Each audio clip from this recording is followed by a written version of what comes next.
திருப்பத்தூரில் நடைபெற்ற நிகழ்ச்சியில் திரு நெல்லை ஜெயந்தா அவர்கள் பங்கு பெற்று கை நிறைய கவிதைகள் என்னும் தலைப்பில் ஆற்றிய உரையின் முழுமையான தொகுப்பினை இதோ உங்களுக்காக வழங்கியிருக்கின்றோம். ஒரு முறை கயத்தாரிலே ஒரு பொதுக்கூட்டம், திண்டுக்கல்லை லியோனி அவர்கள் அண்ணன் வளர்ந்து கொண்டிருக்கிற நேரம், கயத்தாரில் பட்டிமன்றம், கூட்டமே இல்லை, ஆட்களே இல்லை. நந்தலாலாவிற்கு அதை பார்த்தவுடன் கோபம் வந்தது. அவர் சொன்னார், பேச வந்த நந்தலாலா என்று சொன்னார், திருநெல்வேலி மாவட்டத்தில் எத்தனையோ ஊர்கள் இருந்த பிறகும் கட்டபொம்மனை இந்த ஊரில் கொண்டு வந்து ஏன் தூக்கிலே போட்டார்கள் என்று இன்றுதான் தெரிகிறது. இந்த ஊரில் என்ன நடந்தாலும் கேட்பதற்கு யாரும் வரமாட்டீர்கள் போல் இருக்கிறது என்று அவர் சொன்னார். அது எனக்கு இப்பொழுது நினைவிற்கு வருகிறது. அதைவிடவும் தமிழகத்தின் தலை சிறந்த பேச்சாளராக இருந்த அண்ணன் காளிமுத்து, அவ்வளவு அற்புதமான பேச்சாளர். ஒரு முறை மதுரை மீனாட்சி அம்மன் கோவிலிலே அவர் பேசுவதற்கு வருகின்ற பொழுது ஆட்களே இல்லை, சரியான விளம்பரம் இல்லாததால் ஆட்கள் இல்லை. 11 பேர் எதிரே அமர்ந்திருந்தார்கள். மிகச்சிறந்த நாவலர் அல்லவா, அவர் எப்படி சொன்னார் தெரியுமா?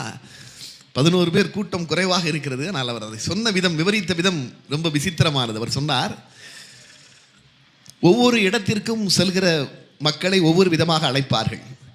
திரைப்பட அரங்குகளுக்கு செல்கிறவர்களை ரசிகர்கள் என்று சொல்வார்கள், அரசியல் கூட்டங்களுக்கு செல்கிறவர்களை தொண்டர்கள் என்று சொல்வார்கள், பத்திரிகைகளை வாசிப்பவர்களை வாசகர்கள் என்று சொல்வார்கள், வானொலியை கேட்பவர்களை நேயர்கள் என்று சொல்வார்கள். அப்படி ஒவ்வொரு இடத்திற்கும் மக்களுக்கு ஒவ்வொரு பெயர் உண்டு. அதே மாதிரி கோவிலுக்கு வருகிற பக்தர்களைத்தான் பக்த கோடிகள் என்று அழைப்பார்கள். அதனால் இங்கே 11 பேர் அமர்ந்திருந்தாலும் கூட 11 கோடி பேர் அமர்ந்திருக்கிறார்கள் என்று நான் நினைக்கிறேன் என்று அவர் சொன்னார். அந்த இடத்தில் அவருடைய பேச்சு சாதுரியம் அது. ஆனால் அப்படி அல்லாமல் குறைவாக இருந்தாலும் நிறைவான எண்ணத்தோடு மக்கள் இருக்கிறார்களே என்று நான் மிகவும் மகிழ்ச்சி அடைகிறேன். அது மட்டுமல்ல, திருப்பத்தூர் மேடையில் இருக்கின்ற பொழுதெல்லாம், திருப்பத்தூருக்கு வருகின்ற பொழுதெல்லாம் என்னை காட்டிலும் மகிழ்ச்சி அடைகிறவன் இன்னொருவரை பார்க்க முடியாது. ஏனென்றால் என் வாழ்க்கையில் திருநெல்வேலியிலே பிறந்த எனக்கு திருப்பு முனையாக அமைந்த ஊர் திருப்பத்தூர். காரணம், நான் சென்னைக்கு வந்த புதிது 2003 என்று நினைக்கிறேன். பெருந்தலைவர் காமராஜர் நூற்றாண்டு விழா இங்கே திருப்பத்தூரிலே கொண்டாடப்பெற்றது. கவிமாமணி அப்துல் காதர் தலைமையிலே கவியரங்கம், பாரதி வரிகளில் பாரத பெருந்தலைவர் என்கிற தலைப்பு. அதிலே எனக்கு வயிற்றுக்கு சோறிடல் வேண்டும் என்கிற தலைப்பு. என்னை அப்துல் காதருக்கு அறிமுகம் இல்லை, ஐயாவை எனக்கும் அறிமுகம் இல்லை. அண்ணன் அறிவுமதியை இந்த கவியரங்கத்தில் பாட வேண்டும் என்று கவிமாமணி அப்துல் காதர் அவர்கள் அழைக்கிறார். அதற்கு அண்ணன் அறிவுமதி, என்னால் வர இயலவில்லை ஐயா, ஆனால் மதுரையிலிருந்து ஒரு தம்பி இப்பொழுது சென்னைக்கு வந்திருக்கிறார், நான் அப்பொழுது பொதுப்பணித்துறை தலைமைச் செயலகத்திலே பணியாற்றி கொண்டிருக்கிறேன், எனக்கு பதில் நான் தம்பியை அனுப்பி வைக்கிறேன் என்று சொல்லி இந்த வட மண்டலத்திலேயே முதலாக திருப்பத்தூரில் அன்று நடந்த கவியரங்கத்தில் தான் நான் கலந்து கொண்டேன். அன்றைய தலைப்பு பாரதி வரிகளில் பாரத பெருந்தலைவர். எனக்கு தந்திருந்த தலைப்பு வயிற்றுக்கு சோறிடல் வேண்டும் என்கிற தலைப்பு. அந்த கவியரங்கத்தில் நான் பாடிய கவிதை தான், தஞ்சாவூரில் அன்று விவசாயிகள் விஷம் குடித்து இறந்து கொண்டிருக்கிறார்கள் காவிரி நீர் இல்லாமல் என்பதை அதில் நான் கவிதையில் சொல்லியிருந்தேன். காமராஜரை பற்றி நிறைய பாடியிருந்தேன், அது வேறு. பள்ளிகளுக்கு போன மற்றவர்கள் பார்த்ததெல்லாம் மாணவர்களின் புத்தக பையை, காமராஜர் மட்டும்தான் பார்த்தார் இறைப்பையை. மற்றவர்கள் பார்த்ததெல்லாம் மாணவர்களின் புத்தக பையை. இவரால் தான், பெருந்தலைவரால் தான் எத்தனையோ பேர் எழுத படிக்க போகிறார்கள் என்பதால் தான் கர்ப்பப்பையே அவருக்கு கரும்பலகை நிறமடித்தது. காமராஜருக்கு கர்ப்பப்பையே கரும்பலகை நிறமடித்தது என்று நிறைய கவிதைகளை பாடிவிட்டு சொன்னேன். தஞ்சாவூரை பற்றி என்று நான் வாழ்த்திய தம்பி நெல்லை ஜெயந்தாவை இன்னும் நேரிலே பார்த்ததே இல்லை என்று தான் அந்த கடிதத்தை ஆரம்பித்திருந்தார். தஞ்சையை பற்றி இம் என்கின்ற ஓர் எழுத்தை வைத்துக்கொண்டு தஞ்சை விவசாயிகளின் தலையெழுத்தையே இந்த தம்பி சுட்டி காட்டி விட்டானே என்று ஒரு பக்கம் முழுவதும் முரசொலி மடல் முழுவதும் என்னை பற்றி எழுதியிருந்தார். அதற்கு பிறகு என்னை பார்க்க ஆசைப்பட்டார். வீட்டிற்கு போனேன், பார்த்தேன். அவரோடு ஒரு மிகப்பெரிய இலக்கிய தொடர்பு கடைசி வரையிலும் நீடித்தது. அதற்கு காரணம் இந்த திருப்பத்தூர் தான் எனக்கு ஒரு திருப்புமுனையை ஏற்படுத்தி தந்தது என்று நான் கருதுகிறேன். அப்படிப்பட்ட இடத்திற்கு வருகின்ற பொழுதெல்லாம் மிகுந்த மகிழ்ச்சி எனக்கு வரும். நிறைய கவிதைகளை பற்றி பேசலாம் என்றுதான் நான் இங்கே வந்திருக்கிறேன். இருந்தாலும் எனக்கு அமர்ந்திருக்கிற பார்வையாளர்களை பார்த்தவுடன் ஒருவேளை கவிஞர்கள் கவிதைகளை ரசிக்கக்கூடியவர்களாக இருப்பார்களா அல்லது பொதுவான கருத்துக்களைத்தான் ரசிப்பார்களா என்கிற சந்தேகம் எனக்குள் பார்த்து கொண்டிருக்கின்ற பொழுதே வந்தது. அதிலும் பெண்கள் கூட்டம் அதிகமாக இருக்கிறது. அது மிகுந்த மகிழ்ச்சி. ஏனென்றால் தொண்டு செய்து பழுத்த பழம் தூய தாடி மார்பில் விழும் மண்டை சுரப்பை உலகு தொழும் மனக்குகையில் சிறுத்தை எழும் என்று தந்தை பெரியாரை பற்றி புரட்சி கவிஞர் பாரதிதாசன் பாடினாரே, அந்த பெரியார் கண்ட கனவு, மகாகவி பாரதி கண்ட கனவெல்லாம் நிறைவேறுகிற மாதிரி பெண்கள் கூட்டம் இது மாதிரி அறிவு புரட்சியான இடத்திற்கு வருகிறதே என்கிறது மிகுந்த சந்தோஷமாக இருக்கிறது. முதலில் தமிழ்நாடு அரசை நாம் பாராட்ட வேண்டும். நினைத்து பாருங்கள், தமிழ்நாட்டிலேயே எந்த மாநிலத்திலும் இந்த திட்டம் கிடையாது. மாவட்டம் தோறும் புத்தக கண்காட்சி என்கின்ற நிலைமையை தமிழ்நாடு அரசு மட்டும்தான் ஏற்படுத்தி இருக்கிறது. ஏனென்றால் நம் நெற்றிக்கண்ணை திறப்பதற்கு நிறைய பேர் இருக்கிறார்கள், ஆனால் அறிவு கண்ணை திறப்பதற்கு நம்முடைய முதல்வர் மாதிரி ஒரு சிலர் தான் இருக்கிறார்கள் என்பதுதான் உண்மை. நான் எந்த அரசியல் கட்சியும் சாராதவன். இது அரசு நிகழ்ச்சி, வேறு அரசியல் நிகழ்ச்சி அல்ல. ஆனால் எண்ணி பாருங்கள், இவ்வளவு நிதி நெருக்கடியிலும் மாவட்டம் தோறும் புத்தக கண்காட்சி நடத்த வேண்டும் என்று நம்முடைய முதல்வர் அவர்கள் முடிவெடுத்திருக்கிறார் என்றால் அது வரவேற்க தகுந்த முடிவு. ஏனென்றால் இங்கே எனக்கு முன்னால் பேசிய அற்புதமாக பேசினார், பல கருத்துக்களை சொன்னார். புத்தகங்கள் தான், நான் கூட அதான் என்னுடைய கருத்து சொன்னார்கள். புத்தகங்களை நாம் மேலிருந்து கீழே வாசிக்கிறோம், புத்தகங்களோ நம்மை கீழிருந்து மேலே தூக்கிவிடும். அதுதான் உண்மை. அப்படிப்பட்ட புத்தகங்களை அடைகாக்கக்கூடிய இடமாக இருக்கக்கூடிய இந்த புத்தக கண்காட்சியை மாவட்டந்தோறும் நடத்த வேண்டும் என்று அவர் எடுத்திருக்கிற முடிவு. பசுமை புரட்சியை பார்த்திருக்கிறோம், வெண்மை புரட்சியை பார்த்திருக்கிறோம், இப்பொழுதுதான் முதலாக ஒரு அறிவு புரட்சியை நாம் சந்திக்கிறோம் என்பதுதான் உண்மை. மனதை பற்றியெல்லாம் அருமையான கருத்துக்கள் சொன்னார். 3 விதமான மனம் உண்டு என்று நான் கூட நினைத்து பார்த்தேன். கவியரசர் கண்ணதாசன் சொன்னார் புஷ்பமாலிகா என்கிற புத்தகத்தில், ஏனென்றால் இங்கே அமர்ந்திருக்கிறீர்கள், நீங்கள் மட்டும் அமர்ந்திருந்தால் போதாது, உங்கள் மனம் இங்கே அமர வேண்டும், அப்போதுதான் கவிதைகளை எல்லாம் ரசிக்க முடியும். மனதை பற்றி கண்ணதாசன் சொன்னார் புஷ்பமாலிகா என்கிற புத்தகத்தில். பையன்ட்ட அப்பா கேட்பார், தம்பி, மீன்கள் நீரிலே வாழ்வது உனக்கு ஆச்சரியமாக தோன்றவில்லையா? அதுக்கு பையன் சொன்னானா, அப்பா, மீன்கள் நீரில் வாழ்வது எனக்கு ஆச்சரியமாக தோணலை, ஆனால் தான் வாழ்கிற நீரிலேயே அது கொதித்து குழம்பாகிறதே, அதுதான் எனக்கு ஆச்சரியமாக தோன்றுகிறது. அதை எழுதிவிட்டு கவியரசர் எழுதுவார், எப்படி மீன்கள் தான் வாழ்கிற நீரிலேயே கொதித்து குழம்பாகிறதோ அப்படித்தான் சில மனிதர்கள் தங்கள் மனங்களில் வரக்கூடிய எண்ணங்களிலேயே சிக்கி சீரழிந்து விடுகிறார்கள். அதான் பழனி என்கிற படத்தில் இந்த கருத்தை கொண்டு போய் ஒரு பாட்டிலே வைத்தார். அண்ணன் என்னடா, தம்பி என்னடா, அவசரமான உலகத்திலே. அதில் சொன்னார் அல்லவா, பெட்டை கோழிக்கு கட்டு சேவலை கட்டி வைத்தவர் யாரடா, அவை 8 குஞ்சுகள் பெற்றெடுத்ததும் சோறு போட்டவர் யாரடா, வளர்ந்த குஞ்சுகள் பிரிந்த போதிலும் வருந்தவில்லையே தாயடா, மனித ஜாதியில் துயரம் யாவுமே மனதினால் வந்த நோயடா. எல்லாவற்றிற்கும் அடிப்படை மனம்தான். இன்னொரு பாடலில் கூட சொன்னார், கடலளவு கிடைத்தாலும் மயங்க மாட்டேன், அது கையளவே ஆனாலும் கலங்க மாட்டேன், உள்ளத்திலே உள்ளதுதான் உலகம் கண்ணா, இதை உணர்ந்து கொண்டால் துன்பமெல்லாம் விலகும் கண்ணா. அந்த கருத்துக்களை தான் அருமையாக சொன்ன. மனம்தான் எல்லாவற்றிற்கும் அடிப்படை. உலகத்தின் மிகச்சிறந்த வீரன் அலெக்சாண்டர், அவனுக்கு ஒரு முறை ஒரு எண்ணம் வந்ததாம், இந்த நாட்டு மக்கள் தன்னை மதிப்பதை விடவும் தன்னுடைய நாட்டிலே இருக்கிற துறவி டயோஜினிஸை மதிக்கிறார்களே என்கிற எண்ணம் அவனுக்கு வந்திருக்கிறது. தன்னை மதிப்பதை விடவும் துறவியை மதிக்கிறார்களே என்று டயோஜினிஸிடமே கேட்டிருக்கிறான் சென்று, என்னை மதிப்பதை விடவும் உங்களை மக்கள் பெரும்பாலும் மதிக்கிறார்களே, வழிபடுகிறார்களே என்று. நான் இந்த மண்ணை வென்றவன், நீங்கள் அப்படி அல்ல, எப்படி உங்களுக்கு இவ்வளவு பெருமை வருகிறது என்ற பொழுது பதில் சொல்லவில்லையா. அலெக்சாண்டர் கேட்டுவிட்டு நடக்கிறான். டயோஜினிஸ் அவர் எப்பொழுதுமே ஒரு நதிக்கரையில் படுத்திருப்பார். அவன் நடந்தவுடன் கூப்பிட்டாராம், அலெக்சாண்டர் என்று திரும்பினாராம். அலெக்சாண்டர், நீ மண்ணை வென்றவன், நான் என்னை வென்றவன். அதுதான் அந்த மனதை வெல்கிறது இருக்கு பாருங்க, அதுதாங்க முக்கியம். அது நினைத்து பாருங்கள், மனதை வென்றவர்களுக்கு இந்த உலகம் கொடுக்கிற மரியாதையே தனி. ஓமை கவிஞர் சுரதா, கொண்டாடப்பட வேண்டிய ஒரு கவிஞர் ஓமை கவிஞர் சுரதா. அவர் ஒரு பகுத்தறிவு கவிஞர். அவர் ஒரு கவிதை எழுதியிருப்பார். அந்த கவிதைக்கு உள்ள ஒரு விஷயம் சொல்லுவார் நமக்கு. அவர் ஒரு கவியரங்கத்துக்கு தலைவராக புரட்சி கவிஞர் பாரதிதாசன் இருக்கிறார். அப்பொழுது இவர் பாட வருகிறார், சுரதா பாட வருகிறார். அப்பொழுது பாடிய பாடல் தான் இது. அதற்குள்ளே ஒரு செய்தி சொல்கிறார். நிறுத்தத்தில் வெற்றி பெற்றான் ஆட்டனத்தி, நிதியளித்து வெற்றி பெற்றான் பாரி வள்ளல், திருத்தத்தில் வெற்றி பெற்றான் ஒட்டக்கூத்தன், தீர்ப்புரைத்து வெற்றி பெற்றான் கரிகார் சோழன், வருத்தத்தில் வெற்றி பெற்றார் வடலூர் வள்ளல், வாளேந்தி வெற்றி பெற்றான் சேரலாதன், விருத்தத்தில் வெற்றி பெற்றான் கம்பன், அந்த வெற்றியினை இவர் பெற்றார். விருத்தத்தில் வெற்றி பெற்றான் கம்பன், அந்த வெற்றியினை இவர் பெற்றார். என்னை போல என்ன மாதிரி இவர் ஜெயித்தார் என்று சொல்கிறார். ஆனால் இந்த பாட்டிலே வேறு முக்கியமான கருத்து என்ன தெரியுமா? சுரதா ஒரு பகுத்தறிவு கவிஞர். அவர் என்ன சொல்றார் பாருங்க. நிறுத்தத்தில் வெற்றி பெற்றான் ஆட்டனத்தி. ஆட்டனத்தி என்ற கலைஞரை அவன் என்றுதான் சொல்கிறார். நிதியளித்து வெற்றி பெற்றான் பாரிவள்ளல். பாரிவள்ளலை அவன் என்றுதான் சொல்கிறார். வள்ளல் மன்னன். திருத்தத்தில் வெற்றி பெற்றான் ஒட்டக்கூத்தன். ஒட்டக்கூத்தன் கவிஞன். கவிஞன் அவன் தான் சொல்றாரு. தீர்ப்புரைத்து வெற்றி பெற்றான் கரிகார சோழன். கரிகார சோழன் அவன் தான் சொல்றாரு. ஆனால் வள்ளலாரை சொல்லும் பொழுது மட்டும் வருத்தத்தில் வெற்றி பெற்றார் வடலூர் வள்ளல்ங்கிறார். வருத்தத்தில் வெற்றி பெற்றான் சொல்லலை. ஏன்னா அன்பு மயமாக, அன்பே மனதாக இருந்தவர். வாடிய பயிரை கண்டபோதெல்லாம் வாடினார்.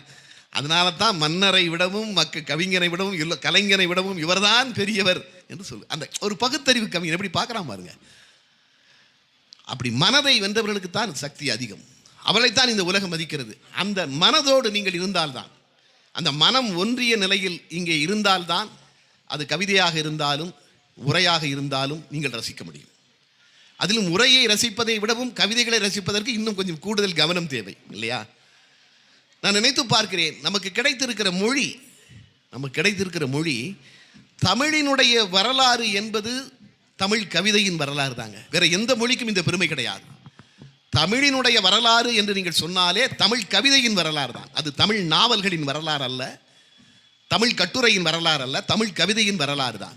உங்களுக்கு மறைமலை அடிகள் ஒரு பட்டியல், நான் பெரும்பாலும் சந்தர்ப்பம் கிடைக்கின்ற இடங்களிலெல்லாம் அதை பதிவு செய்வது வழக்கம். என்றால் அதை அங்கே வந்திருக்கிற குழந்தைகள், இளைஞர்கள் அதை தெரிந்து கொள்ள வேண்டுமே என்கிற ஆதங்கம் தான்.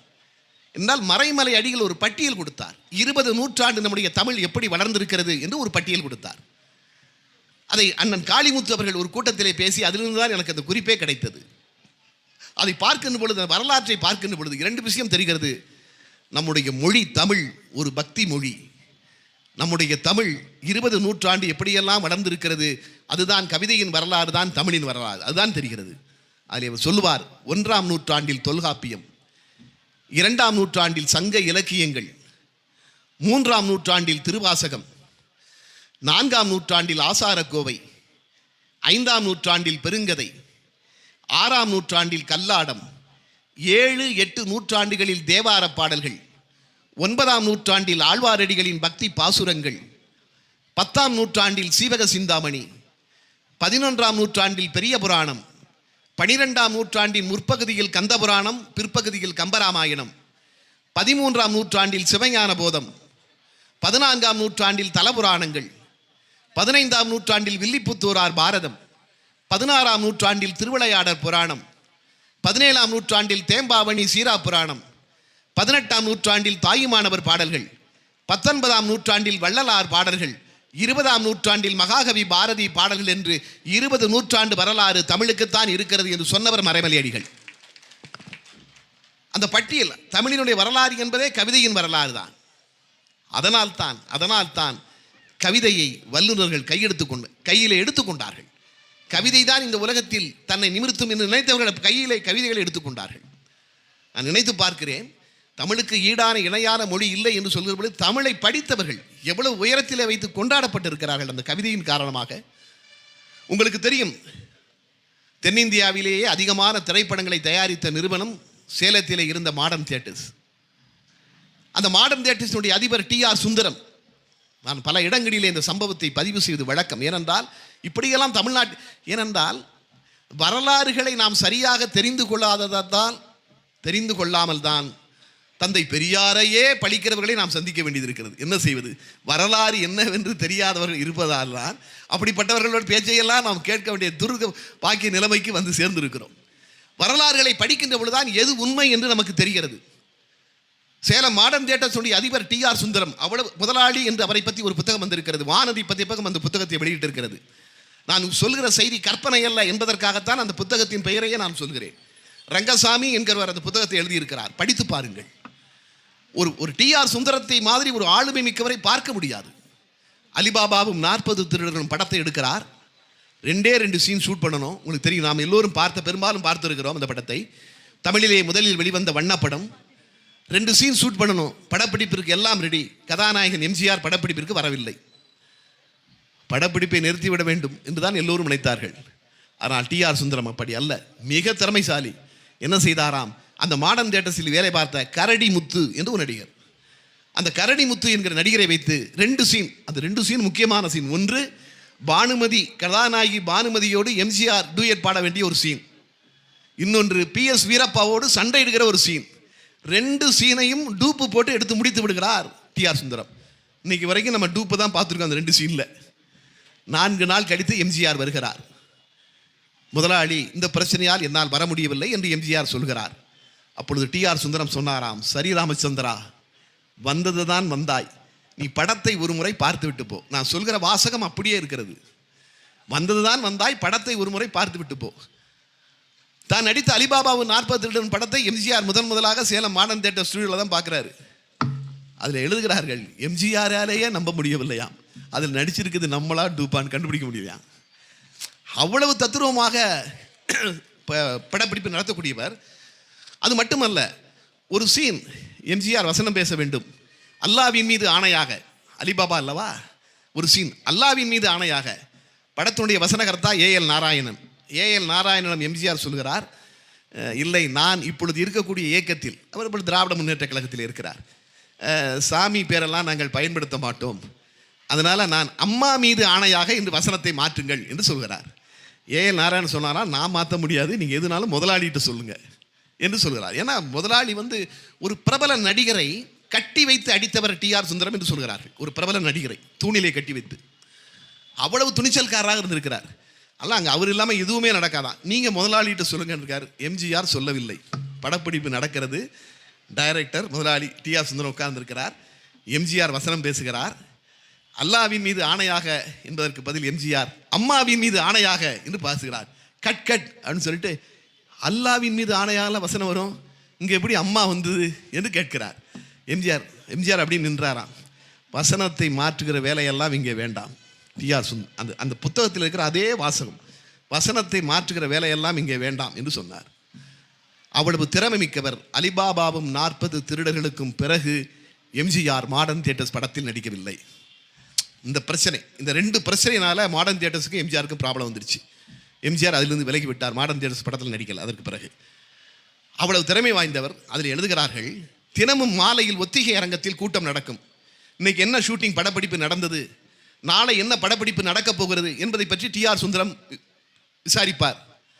அவர் முன்னால் யாரும் உட்கார்ந்து பேச முடியாது, நின்று கொண்டுதான் பேச வேண்டும். அவர் மட்டும் நாற்காலியில் உட்கார்ந்து இருப்பார். இப்போ நீங்கள் எல்லாரும் உட்கார்ந்துருக்கீங்க, நானும் அவர் மட்டும்தான் அங்கே நிற்கிறோம். ஆனால் அங்கே இது பார்த்து அப்படியே உள்டா, எல்லாரும் நிற்பாங்க, அவர் டிஆர் சுந்தரம் மட்டும் உட்கார்ந்துருப்பார். நாற்காலியே கிடையாது, நாற்காலியே அவருக்கு அங்கே கிடையாது. அந்த புத்தகத்தில் எழுதுகிறார்கள், ஆனால் ஒரே ஒரு நபருக்கு மட்டும் விதிவிலக்கு. அவர் வந்தால் நாற்காலி போடப்படும். அவர் டிஆர் சுந்தரத்திடம் பேசிவிட்டு சென்றதும் நாற்காலி அங்கிருந்து எடுக்கப்பட்டு விடும். அப்படி வந்து பேசுகிறவர் டிஆர் சுந்தரத்தை விட பெரிய பணக்காரரா? அதற்காக நாற்காலி கொடுக்கப்படுகிறதா? இல்லை. அவர் டிஆர் சுந்தரத்திடம் மாதம் 500 ரூபாய் சம்பளம் வாங்குகிறார். 500 ரூபாய் சம்பளம் வாங்குகிறார். அவர் ஒரு கட்சியிலே இருக்கிறார். பெரிய பதவியிலே எதுவும் இருக்கிறாரா? இல்லை. அந்த கட்சியில் அப்பொழுது அவர் ஒரு கவுன்சிலர் பதவியிலே கூட கிடையாது.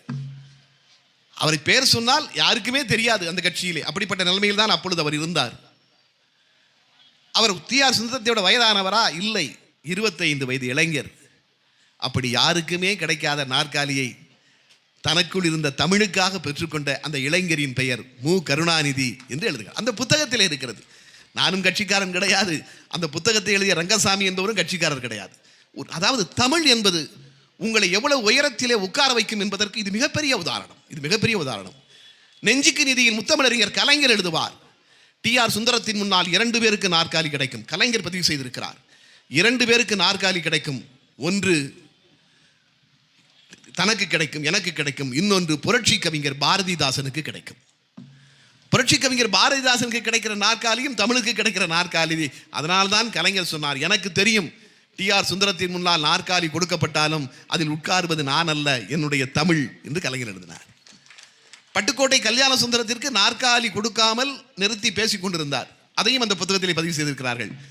பட்டுக்கோட்டை கல்யாண சுந்தரம் பார்த்தார், கவிஞன் அல்லவா, ஒரு சீட்டில் எழுதி டிஆர் சுந்தரத்திடம் கொடுத்தார், மரியாதை கொடுத்து மரியாதை வாங்குவோம் என்று. உடனே ஒரு நாற்காலியை கொண்டு வர சொல்லி பட்டுக்கோட்டை கல்யாண சுந்தரத்தை உட்கார வைத்து பேசிவிட்டு அனுப்பிவிட்டாராம். ஆனால் வெளியே வந்து எம்எஸ் விஸ்வநாதன் சொன்னார், இப்படி என்னையா இது நீ பாட்டில் எழுதி கொடுத்துட்ட. எம்எஸ் விஸ்வநாதனுடைய சுயசரிதை ஒரு புத்தகமாக வந்திருக்குது. அதில் எம்எஸ் விஸ்வநாதன் இதை பதிவு செய்திருக்கிறார். நீ பாட்டில் எழுதி கொடுத்துட்டேயா, அந்த ஆள் கட்டி வச்சாலும் அடித்தாலும் அடிச்சிருவான் ஐயா என்று எம்எஸ்வி சொன்னாராம். ஆக அப்படி ஆளுமை மிக்கவர். அவரிடம் வாங்க முடிந்தது ஒரு நாற்காலி என்றால் அதற்கு காரணம் அவரிடம் இருந்த தமிழ். அவருக்கு அப்பொழுது மாதம் 500 ரூபாய் சம்பளம். மாடர்ன் தியேட்டர்ஸை விட்டு நான் போக மாட்டேன், அங்கே தான் இருந்தேன் என்று கலைஞர் அவர் சொல்லி இருந்தால், ஏன்னால் மாடர்ன் தியேட்டர்ஸில் இருக்க சொன்னார். கலைவாணர் என்எஸ் கிருஷ்ணன் தான் வந்து முதலாக கலைஞரை சென்னைக்கு மெட்ராஸுக்கு கூப்பிடுறார். ஏன் சேலத்தில் இருக்கிறீங்க, மெட்ராஸுக்கு வந்துருங்கன்னு. மணமகள் என்கிற படத்திலே வசனம் எழுதுகிறார், நீங்கள் மெட்ராஸுக்கு வந்துருங்க என்று சொல்கிறார். கலைஞர் சென்னைக்கு மெட்ராஸுக்கு போக முடிவெடுத்ததும் பதவினார் டி.ஆர். சுந்தரம். இவரை வைத்து நிறைய படங்கள் எடுக்க வேண்டுமே என்று சொல்லிவிட்டு நீங்கள் மாடர்ன் தியேட்டர்ஸிலே இருங்கள் என்று சொன்னார். அங்கிருந்த பாடலாசிரியர் மருதகாசி, காமு ஷெரீப் எல்லோரும் கலைஞரை நீங்கள் சென்னைக்கு மெட்ராஸிற்கு போக வேண்டாம் என்று சொன்னார்கள். டி.ஆர். சுந்தரம் சொன்னார், இப்பொழுது உங்களுக்கு நான் 500 ரூபாய் சம்பளம் தருகிறேன், அடுத்த மாதத்திலிருந்து மாதம் 5000 ரூபாய் உங்களுக்கு சம்பளம் தருகிறேன். 5000 ரூபாய் நினைத்து பாருங்கள். இன்னைக்கு 5000 சாதாரணம். அன்னைக்கு நான் சொல்லக்கூடிய உங்களுக்கு தெரியாது ஒன்றுமல்ல. 1950 ஒரு பவுன் தங்கம் 80 ரூபாய். ஒரு பவுன் 62 பவுன் வாங்கியிருக்கலாம் கலைஞர் நினைத்திருந்தால். 5000 ரூபாய் வேண்டாம் என்று சொல்லிவிட்டு தான் சென்னைக்கு வந்தார் கலைஞர். ஆனால் சில அரசியல் மேடைகளிலே தவறா என்ன சொல்கிறேன், யாரும் அரசியல்வாதி அல்ல, ஆனால் தவறான கருத்துக்களை பதிவு செய்கிறார்கள். அவர் கல்லறையில் வந்தாருங்க. ஏப்பா 5000 என்றால் இன்னைக்கு 35 லட்சம் ரூபா மதிப்பு. 35 லட்ச ரூபாவுடைய ட்ரெயின் டிக்கெட் விலை கூட வேண்டாம் என்று சொல்லிவிட்டு வந்தார். ஒரு மனிதன் அவ்வப்போது எடுக்கிற முடிவுகள் தான் அவன் வாழ்க்கையை மாற்றி விடுகின்ற என்பதற்கு இது உதாரணம். 5000 ரூபாய் கிடைக்கிறதே என்று சொல்லி கலைஞர் அங்கேயே இருந்திருந்தால் கோடிக்கணக்கான தமிழர்களின் நாடி கணக்காக மாறி 5 முறை இந்த தமிழகத்தை ஆண்ட ஒரு மாபெரும் முதலமைச்சராக அவர் மாறி இருக்க முடியாது. ஆக வாழ்க்கையில் நாம் அவ்வப்போது எடுக்கிற முடிவுகள் தான் நம்மை மாற்றி விடுகின்றன என்பதற்கு இந்த சம்பவம் ஒரு உதாரணம். அதான் முதல். அதனால்தான் இந்த நாட்டிலே கவிதையும் சினிமாவும் அரசியலும் தான் தன்னை உயர்த்தும் என்று கையிலே எடுத்துக்கொண்டார் கலைஞர். அதுதான் முக்கியம். அந்த கவிதைகளை அப்படி கையில் எடுத்துக்கொண்டவர்கள் முன்னேறி இருக்கிறார்கள், வாழ்க்கையில் ஜெயித்திருக்கிறார்கள் என்பதுதான் உண்மை. அவர் பேசுவதே கவிதையாக இருக்குங்க. இறைவன் ஒரு அருளால், தமிழின் அருளால் கலைஞரை எல்லாம் பக்கத்திலே இருந்து அவரோடு பழகுவதற்கும் பேசுவதற்கும் வாய்ப்பு எனக்கு கிடைத்தது.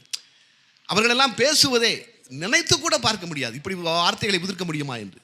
நான் ராமாபுரத்திலே குடியிருக்கிறேன். என்னுடைய வீட்டை காவிய கவிஞர் வாலி திறந்து வைத்தார். முதலமைச்சராக முத்தமிழறிஞர் கலைஞர் பொழுது இருந்த நேரம் அவருடைய இலக்கிய விளைவுகளை நான் தான் தொகுத்து வழங்கி கொண்டிருந்தேன். ஒரு விழா மேடை, கலைஞர் உட்கார்ந்திருக்கிறார், பக்கத்திலே வாலி இருக்கிறார். வாலி சொன்னார், போன வாரம் ஜெயந்தா வீட்டை திறந்து வச்சேன்னு. நான் பின்னால் நிற்கிறேன். எங்கே என்றார் கலைஞர். வாலி சொன்னார், ஜெயந்தா இல்லம் ராமாபுரம் என்றார். ஜெயந்தா இல்லம் ராமாபுரம். என் இல்லம் எம்ஜிஆர் தோட்டத்துக்கு பின்னாடி இருக்கு. உங்களுக்கு தெரியும், ராமாபுரம் என்றாலே அது எம்ஜிஆருக்கான குறியீடு. கலைஞரிடம் ஜெயந்தா இல்லம் ராமாபுரம் என்று சொல்லி வாலி சொல்லி வாய் மூடவில்லை. உடனே கலைஞர் சொன்னார், உள்ளம் கோபாலபுரம் என்று. அதாவது வாழ்க்கை ஒரு நொடி என்று சொன்னான் புத்தன். அப்படி ஒவ்வொரு நொடியாக வாழ்க்கையை அனுபவித்தவர் தான் வாழ்க்கையில் ஜெயித்திருக்கிறார்கள். எதிர்பார்க்கவே இல்லை, ஒரு நொடியில் உதிர்க்கிறார். இல்லத்துக்கு உள்ளே அந்த ரைமிங் வர அந்த கவித்துவமான பேச்சு. அவள் என்னாலுடா அதுக்குள்ள மறைமுக எதையுமே, அதுதான் கலைஞருங்க. ஒரு நொடி கூட நீங்கள் அவரை ஜெயிக்க முடியாது. அதானே உண்மை. சட்டமன்றத்தில் அவர் பேசுகின்ற பொழுது சி. சுப்பிரமணியம் சொன்னார் அல்லவா, நான் இனிமேல் நாடாளுமன்றத்திற்கு போட்டியிடப் போகிறேன், சட்டமன்றத்திற்கு வரப்போவதில் 1952 தேர்தலில் நான் நாடாளுமன்றத்திற்கு போட்டியிடப் போகிறேன், என்னை எல்லோரும் வாழ்த்தி வழி அனுப்புங்கள் என்று சொல்கிறார் சி. சுப்பிரமணியம். முதலமைச்சராக பெருந்தலைவர் காமராஜர் அமர்ந்திருக்கிறார். அப்பொழுது அண்ணா சொன்னார், அண்ணா எழுந்து பேசினார், நாங்கள் 15 பேர் முதலாக இங்கே வந்தோம், எங்களை இயேசுநாதர் தன் சீடர்களை வழிநடத்துவது மாதிரி எங்களை வழிநடத்தியவர் சி. சுப்பிரமணியம் என்று அண்ணா சொன்னார். உடனே சி. சுப்பிரமணியம், இயேசுநாதர் மாதிரியா, அப்படியானால் என்னையும் நீங்கள் சிலுவையில் அறைந்து விடுவீர்களா என்று கேட்டார். உடனே அண்ணா சொன்னார், இயேசுநாதருடைய வரலாற்றை சுப்பிரமணியம் சரியாக படிக்கவில்லை என்று கருதுகிறேன். இயேசுநாதர் சிலுவையில் அறைவதற்கு காரணமானவர்கள் அவர்கள் எதிரிகள் அல்ல, அவருடைய சீடர்கள் தான். உடனே காமராஜர் விழுந்து விழுந்து சிரிச்சாராம். அப்படி சி. சுப்பிரமணியம் சொன்னார், இந்த ஆளை ஜெயிக்கவே முடியாதப்பா. அது மாதிரி கலைஞர் அப்படி நொடிக்கு நொடி. அதற்கு காரணம் அவர்கள் சொன்னது. அப்படி ஜெயித்தவர்கள். காவிய கவிஞர் வாலியோடு 8 ஆண்டுகள் பழகிற வாய்ப்பு எனக்கு தமிழ் கொடுத்தது. பார்த்திருக்கிறேன். நினைத்த நேரத்தில் வார்த்தைகளை கொட்டுகிற வார்த்தை மங்கையாக தன்னை வைத்திருந்தார். உங்களுக்கு தெரிந்த செய்தி தான் நிறைய, நான் ஞாபகப்படுத்த விரும்புகிறேன், அவ்வளவுதான். நீங்கள் எதற்கு வாலி என்று பெயர் வைத்துக் கொண்டீர்கள்? பிரபல நாவலாசிரியர் நாப்பா அவரிடம் கேட்டார். ஆனால் நான் பார்த்த சாரதிக்கு வாலியை பிடிக்காது. அவர்கள் 2 பேருக்குள் ஏதோ கருத்து வேற்றுமை வைத்துக்கொள்ளுங்கள். நான்ப்பா பெரிய ஆள், அதில் கொஞ்சம் கூட நமக்கு சந்தேகம் கிடையாது. அவருடைய குறிஞ்சி மலரெல்லாம் ஒவ்வொருவரும் படிக்க வேண்டிய புத்தகம். நீங்கள் எதற்கு வாலி என்று பெயர் வைத்துக் கொண்டீர்கள் என்று கேட்டார். அதற்கு வாலி சொன்னார், ராமாயணத்தில் வருகின்ற வாலிக்கு ஒரு வரம் உண்டு. அவர் எதிரில் யார் வந்தாலும் அவர்கள் அறிவில் வீரத்தில் பாதி அந்த வாலிக்கு வந்துவிடும். அது மாதிரி என் எதிரில் யார் வந்தாலும் அவர்கள் அறிவில் பாதி எனக்கு வந்துவிட வேண்டும் என்றுதான் வாலி என்று பெயர் வைத்துக் கொண்டேன். நான்ப்பா சும்மா இருந்திருக்கலாம். அவர் சொன்னார், உங்களை பார்த்தால் அப்படி ஒன்றும் அறிவு வந்தவர் மாதிரி தெரியவில்லையே என்று. உடனே வாலி சொன்னார், என்ன செய்வது, எனக்கு எதிரில் வருகிற எல்லோரும் உங்களைப் போலவே இருக்கிறார்களே என்று. உடனுக்குடன் அந்த பதிலளிக்கிற ஆற்றல் எப்படி வரும்? புத்தகங்களை வாசிப்பதன் மூலம்தான் வரும். அவர்கள் சொன்னதுதான். நீங்கள் எந்த இடமா, நிறைய இடங்கள். புரூக்ளின் மருத்துவமனையிலே புரட்சித் தலைவர் எம்ஜிஆர் சேர்க்கப்பட்டிருந்த பொழுது தமிழ் கூறும் நல்லுலகமெங்கும் பிரார்த்தனை பாடலாக ஒலித்த பாடல் ஒளிவிளக்கு படத்திலே வாலி எழுதிய இறைவா உன் மாளிகையில் எத்தனையோ மணிவிளக்கு, அந்த பாட்டு தானே. அந்த பாடல் தான் எல்லா இடங்களிலும் ஒலித்தது, நாம் எல்லோருக்கும் தெரியும். வாலி எழுதிய பாடல். எம்ஜிஆர் புரூக்ளின் மருத்துவமனையிலிருந்து திரும்பி வந்து வீட்டிலே இருக்கிறார். கவிஞர் வாலி பார்க்க போகிறார். எம்ஜிஆர் படுத்திருக்கிற அறையில் வாலி உள்ளே நுழைகின்ற பொழுது எம்ஜிஆர் அருகில் இருந்த ஜானகி அம்மையார் வாலியை பார்த்தவுடன் அவருடைய கண்களில் தாரை தாரையாக கண்ணீர் வந்தனவா. இந்த மனுஷன் எழுதின பாட்டுலையா எல்லா இடத்துலையும் ஒலித்தது, என் தலைவன் பிழைத்திருக்கிறான் என்று நினைத்திருக்கிறார். பார்த்துட்டு உடனே வாலியை பார்த்து சொன்னாராம், தலைவர் பிழைத்தது வாலி பாக்கியம் என்று. உடனே வாலி சொன்னாராம், இல்லை அம்மா உங்கள் தாலி பாக்கியம் என்று. வாலி பாக்கியம் சொன்ன உடனே தாலி பாக்கியம் வார்த்தையை போடுறாரு பாருங்க. அது எப்படி வந்தது? அவர் தான் சொன்னார், வாசியுங்கள் வாசியுங்கள் வாசியுங்கள். வாசிக்க தாங்க நமக்கு வந்துக்கிட்டே இருக்கும். அதுதான் உண்மை. இதே மாதிரி ஒரு கூட்டம் உட்கார்ந்து இருக்கிறார். வாலியை பேச அழைக்கிறார்கள். எழுந்து வர்றாரு. வேஷ்டி கட்டியிருக்காரு, வேஷ்டி தடிக்கிடுச்சு. பக்கத்தில் நம்ம நடிகர் விவேக் உட்கார்ந்து இருந்தார். அவர் ஒரு தடுமாறினோன்னு சிரிச்சிட்டாரு. வயதில் தடுமாறுறாரு அப்படின்னு. வார்த்தை வேணும்னு கேட்டால் 100 வார்த்தை. ரஜினி சொன்னார், அண்ணாமலை பாட்டு எழுதுகின்ற பொழுது ஆரம்பத்தில் ஒரு வார்த்தை வேணுமேங்கும்போது வாலியை நான் கொஞ்சம் இரியா, நான் வெத்தலை பாக்க போட்டுக்கிறேன், போட்டு சொல்றியா தேவுடா 7 மேல தேவுடான்னு போடியா. எப்படி திடீரென்னு, அதுதான் அந்த நொடியில் கொட்டுகிற வாழ்க்கை. அதுதான் எப்படி வந்தது? புத்தகங்களை வாசிப்பதன் மூலம் தன்னை ஒரு கவிஞனாக அவர் மாற்றிக்கொண்டார். அவர் எப்படி, நான் கேட்டது சொல்ல, திருவானைக்கு அம்பாள் தான் எனக்கு தமிழ் கொடுத்தாள். வாலியினுடைய வார்த்தை, மாம்பூவின் மென்மை ஒத்த மாதா நீ மணிவாயின் தாம்பூலம் வாங்கியதால் தமிழ் சொன்னான் காளமேகம், மீன்பூக்கும் விழியாளே மீனாளே மீண்டும் தாம்பூலம் தரித்து எந்தன் தலைமேலே துப்பிடுக, பச்சை பசும் தளிராம் பாலகராம் சம்பந்தன் கொச்சை மொழி குதப்பி குளக்கரையில் கூவியட கச்சை முடிச்சவிழ்த்து கருத்த முலை பால் எடுத்து பிச்சை கொடுத்த அன்னையே மிச்சத்தை எனக்கு கொடு. நான் 10 இப்படி அழுதேன் திருவானைக்கு அம்பாளிடம், நான் அழுத அழுகைதான் எனக்கு கிடைத்த தமிழ் என்று சொல்லுவார் வாலி. கடைசி வரையில் தானாக இருந்தவர். அதுதான் அவருடைய பார்வையெல்லாம். நான் பல மேடைகளிலே பதிவு செய்வேன், ஆச்சரியப்பட்டிருக்கோம். ராமன் தேடிய சீதை என்று ஒரு படம், நான் அதில் என்ன புள்ள செஞ்ச பாவிப்பையா நெஞ்ச என்று என்னுடைய ஒரு பாடல் வித்யாசாகர் மியூசிக்கில் எழுதியிருப்பேன். சொன்னார், வாலி மாதிரி பேச முடியாதுங்க. படம் பாபா படம், நானும் அதில் நடிச்சிருக்கேன். பாபா படத்தில் ஒரு நாள் உட்காந்துருந்தேன். வாலி வந்தார். என்னை வாயா நீனு உனக்கு தான் நல்லா தமிழ் தெரியும்னு உள்ளே கூட்டு போய் உட்கார வச்சார். ஒரு பாட்டோடு ஒன்று வந்திருக்காரு. ரஜினி உள்ளே வந்தார். ரஜினியும் வாலியும் பேசிகிட்டு இருந்தாங்க. உடனே ரஜினிகிட்ட வாலி வந்து, என்னையா பாட்டை வாசிச்சு காமிக்கட்டுமான்னு கேட்டார். அவர் ஒரு பாடல், பாபா படத்திலே மாயா மாயா என்கிற ஒரு பாடல் வாலி எழுதியிருப்பார். வாசிங்க என்ன சொன்னார். நான் வாசிக்கிறேன் சரி, ஆனால் நீ வந்து கடைசி வரைக்கும் உட்காந்து கேட்கணும், இடையில எந்திரிக்கக்கூடாது சொன்னார். சரிண்ணே என்று சொல்லி வாலி என்று ரஜினிகாந்த் உட்கார, வாலி பாட்டை வாசிக்க ஆரம்பித்த உடனே ஒருத்தன் வந்து ரஜினி காதில் ஏதோ சொன்னான். உடனே ரஜினி, அண்ணே ஒரு நிமிஷம்னாரு. இப்போ தானே சொன்னேன் எந்திரிக்கக்கூடாதுன்னு. உடனே எந்திரிக்கனாரு. இல்லைன்னா இப்போ வந்துடுறேன்னு சொல்லிட்டு வெளியே போனார். அங்கே கவிப்பேரரசு வைரமுத்து வந்திருக்காரு. அவரை ஒரு வரவேற்பறையில் உட்கார வச்சுட்டு உள்ள வாலிட்ட வந்து, அண்ணன் இன்னைக்கு சிங்கமும் புலியும் சந்திக்க போகுதுண்ணே என்று சொல்லியிருக்கிறார். உடனே வாலி வந்து, சிங்கமும் புலியும் சந்திக்க போதா, என்னையா வைரமுத்து வந்திருக்காரா என்று கேட்டிருக்கிறார். ஆமாண்ணே வைரமுத்து வந்திருக்காருண்ணே. அப்படியா, சரி சிங்கமும் புலின்னு சொன்னிய, இங்கே 2 பேரில் யார் யார் சிங்கம்? இந்த கேள்வியை ரஜினி எதிர்பார்க்கல. என்ன தந்தாலும் புலியை விட சிங்கம் பெருசு, யார் யார் சிங்கம்? ரஜினி, இல்லைண்ணே 2 பேரும் தான். என்ன யார் 2 பேருங்கிற, நீ தானே சொன்ன சிங்கமும் புலியும் சந்திக்க போகுதுன்னு, எங்கள் 2 பேரில் யார் சிங்கம் சொல்லு. ரஜினி, இல்லைண்ணே நான் சொல்லட்டுமாயா, நான் தான் யார் சிங்கம், தாடி வச்சிருக்கேன்ல. ஒரு நீங்கள் பாருங்க, அதாவது ஒரு நிமிடத்தில் ஒரு நிமிட நேரம் ரஜினி விழுந்து விழுந்து அதுதான் அந்த ஆற்றல் எப்படி வந்தது? வாசிப்பு. அதுதான் சொல்வார், புத்தகங்களை படிக்க படிக்கத்தான் ஒரு மனிதன் மெருகேற முடியும் என்பதற்கு என் கண் முன்னால் எனக்கு கிடைத்த மிகப்பெரிய சாட்சி. நீங்கள் தமிழை கொண்டாடி இருக்கிறார் என்றால் அப்படி அவர்கள் தமிழாகவே மாறி இருக்கிறார்கள். பொன்னின் குவை எனக்கு வேண்டியதில்லை, என்னை போற்றும் புகழ் எனக்கு வேண்டியதில்லை, மன்னன் முடி எனக்கு வேண்டியதில்லை, அந்த மாறன் அழகனுக்கு வேண்டியதில்லை, தேவர்க்கு அரசு நிலை வேண்டியதில்லை, அவர் தின்னும் சுவை அமுது வேண்டியதில்லை, சாவில் தமிழ் படித்து சாக வேண்டும், எந்தன் சாம்பல் தமிழ் மணந்து வேக வேண்டும் என்று சொன்னான் சச்சிதானந்தன். அப்படியே மாறி இருக்கிறார்கள். தான் பெற்ற பிள்ளையை ஏன் பெற்றோம் என்றுதான் தாய் என்று மாண்டு போனாள். கண்ணதாசன் சொன்னான், தான் பெற்ற பிள்ளையை ஏன் பெற்றோம் என்றுதான் தாய் என்று மாண்டு போனாள், தந்தையும் இப்பிள்ளை உருப்படாது என்றுதான் தணலிலே வெந்து போனான், ஊன் பெற்ற யானுமே உயிர் கொள்ள வைத்தவன் உயரத்தில் ஒளிந்து கொண்டான், உதிரத்தில் என்றென்றும் தமிழன்னை மட்டுமே உறவாக வந்து நின்றாள். கண்ணதாசன். ஏன் சுரதா சொன்னார், சந்தனப்பூ பைந்தழையை தேனில் தோய்த்து, சந்தனப்பூ பைந்தழையை தேனில் தோய்த்து தன் குட்டியிடம் கொடுத்து தின்னச் சொல்லும் அந்தி நிலா பிறை கொம்பு ஆனை கூட்டம் அறைகின்ற முதிரமலை வேந்தே கேட்பீர், சொந்த அறிவோடு எதையும் சொல்வதுதான் என் வழக்கம், திருட மாட்டேன், செந்தமிழின் ஆண் வடிவம் என்றே என்னை செருக்கோடு நான் சொல்லிக் கொள்ளுகின்றேன். சுரதா.